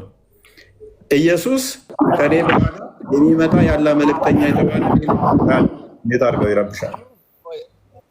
ኢየሱስ ከኔ በኋላ የሚመጣ አህመድ የሚባል ነቢይ አለ ብሎ በመጽሐፍ ቅዱስ ተናግሯል እያለን ነው። እንደው አንድ ጥቅስ አይደለም፣ ይሄ ጥቅስ ሩብ እንኳን አይመጣም። አንድ ጥቅስ አይደለም ሩብ ከመጽሐፍ ቅዱስ ብቻ አይደለም፣ ከቁርአን በፊት ከመሐመድ በፊት ከታሪክ እንኳን እንደዚህ ተናግሮለታል ተብሎ አህመድ የሚባል እንደዚህ ይመጣል የሚል አንድ ጥቅስ ሊመጣ አይችልም። አንድ ልጨምርልህ፣ ከራሳችሁ ቁርአን ላይ ነው የሚመጣው። ከራሳችሁ ቁርአን ላይ በአላህ ስም እምላለሁ በአላህ ማለት ነው። የኛ ቁርአን አለ መጽሐፍ ቅዱስ ላይ ነኝ የኛ መጽሐፍ ቅዱስ ነው። መጽሐፍ ቅዱስ በል ከራሳችሁ ቁርአን አትበልን እኮ ከራሳችሁ መጽሐፍ ላይ እኮ ያው ነው ዞሮ ማለትም ችግር ልጨምርልህ ሌሎች ስለሚያጭበረብሩ ኡስታዞቻችሁ ሙሐመድ የሚል በመጽሐፍ ቅዱስ ስም በቃል ተገልጾ ትንቢት ተነግሮለታል ይላሉ። አንድ ጥቅስ የለም። ጎግል ላይ ወስደው የድምፅ መመሳሰል በመተርጎም ነው የሚያጭበረብሯቸው። በመተርጎም ወደ አማርኛ እንትን ብለው አጭበረብሯቸዋል። አንድ ጥቅስ ማምጣት ከቻለ ያምጣት የሚችል ካለ ያው ቃል በቃል ስሙ ተጠቅሶ ትንቢት ተነግሮለታል የሚለኝ ካለ ንጽጽር አቆማለሁ። ንጽጽር ማቆም ብቻ አይደለም፣ ይህንን አካውንቴንም ሰጠዋለሁ እንዲሰራበት። ውሸት ነው፣ እያጭበረበሯችሁ ነው። ትንቢት ተነግሮለታል ገለመዴ ተረት ውሸት ነው። ቃል በቃል ከመጣ አንተ ትሰልማለህ። እራሳችሁ መጽሐፍ ቅዱስ ላይ መሐመድ ወይም አህመድ የሚባል ያዝናና እስልምና ያጋንንት እምነት ነው ብዬ ነው ማምነው። አክቹዋሊ መቼም አታመጡም። ይሄን ንጽጽር አቆማለሁ። እስልምና ጋንንት እምነት ስለሆነ ለማንኛውም ሰው መመኛው አይደለም። ንጽጽር አቆማለሁ። ይሄንን አካውንት ሰጣችኋለሁ፣ ትሰሩበታላችሁ። ነርግባ ሞራ እንደ ኳስ ገብታችሁ እንደምትጨፍሩት ነው። እኔ ንጽጽር ብታስቆሙና ይሄን አካውንት ብትወስዱ ምን ያህል እንደምትደሰቱ ስለማውቀው ማለት ነው። ሌላም ልጨምርላችሁ። እስልምና የሚባል ሃይማኖት ከሌ ሃይማኖቱ እስላም ነው የሚል ከመሐመድ በፊት ከመጽሐፍ ቅዱስ ብቻ አይደለም፣ ከመሐመድ በፊት ከታሪክ ውስጥ አንድ ማስረጃ ካመጣችሁ ይህን አካውንት ሰጣችኋለሁ። አንድ ማስረጃ የለም። እንኳን ነቢያቶች በሙስሊም ናቸው የሚል ታሪክ ተውና አንድ ማስረጃ ከመሐመድ በፊት ከሌ ሃይማኖቱ ሙስሊም ነው የሚል አንድ እኮ ነው። ብዙ አይደለም የጠየኳችሁ፣ አንዲት ብቻ የታሪክ ለምንድን ነው ኩስ እንዳጠራ ኩስ ነው እሱ። ኤኒዌይስ ከ6ኛ ክፍል ያለፉትን ያልኩ የተሻሉ ኡስታዞች ካሉ ሎክ አንድ ነው። ብዙ አይደለም የጠየኳችሁ፣ አንድ ከመሐመድ በፊት እስላም የሚባል ሃይማኖቱ ከሌ እስላም ነው የሚል አንድ ከታሪክ ላይ አንዲት ካመጣችሁ ይሄን አካውንት ሰጣችኋለሁ፣ ንጽጽር አቆማለሁ። የከሌ ሃይማኖቱ እስላም ነው የሚል አንዲት ብዙ አይደለም የጠየኳችሁ። የዓለም ህዝብ ሁሉ ሙስሊም ነበረ። ሰው ሁሉ ሲወለድ ሙስሊም ነበረ። ነቢያቶች ሙስሊም ነበሩ። አንድ መሐመድ ይህንን ከመናገሩ በፊት አንዲት ብዙ አይደለም አታመጡ። ካመጣችሁ ይህን አካውንት ለመውሰድ ያብቃችሁን። ይህንም ንጽጽር ለማስቆም እንግደለው፣ እንፍለጠው፣ እንቁረጠው ከምትሉት በላይ እኔ ማስቆማችሁ ትልቅ ስኬት ስለሚሆን ለእናንተ ማለት ነው። ኤሬስ ሌላ ጥያቄ አለ ወይንስ ፎዚያ ጥያቄ አላት ወይንስ ቃል ጥያቄ አላት? ሰላም በዚህ ቤት ሰላም ተናወጣሽ።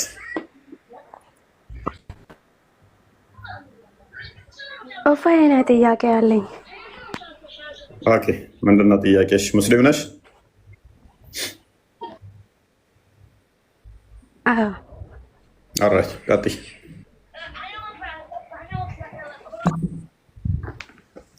ስለ እናንተ ሃይማኖት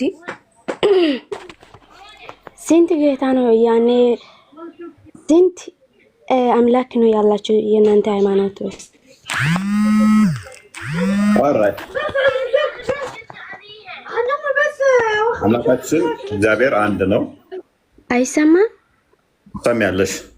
አንድ ክርስቲያን ክፈትልን። ስንት ጌታ ስንት አምላክ አላችሁ የሚል ጥያቄ ነው። ዘዳግም ምዕራፍ 6 ቁጥር 4 ላይ የኛ ዶግማችን እዚህ ላይ የተመሰረተ ነው።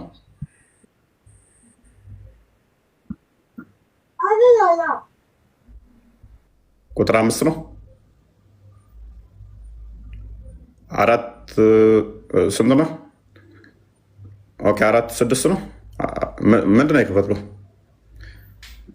ዳግም 6:4 6:4 አይደለም እንደ ያልኩህ 4:6 ነው። 4:6 ነው። እየተመታታብኝ ነው ማለት ነው። ኤኔስ ሶሪ። እስራኤል ሆይ ስማ፣ አምላካችን እግዚአብሔር አንድ እግዚአብሔር ነው። አንድ እግዚአብሔር አለ። ስለዚህ አምላካችን ስንት ነው? አምላካችን እግዚአብሔር ስንት ነው? ታችን አንድ እግዚአብሔር ነው። ስንት ጌታ አለ? ኤፌሶን 4:5 ሰሞኑን ጥሩ ያለውም ለዛ ነው በጣም እንትን እያልኩ ነው። ኤፌሶን 4:5 አንድ ጌታ፣ አንድ ሃይማኖት፣ አንዲት ጥምቀት፣ አንድ ጌታ ነው ያለን፣ አንድ አምላክ ነው ያለን።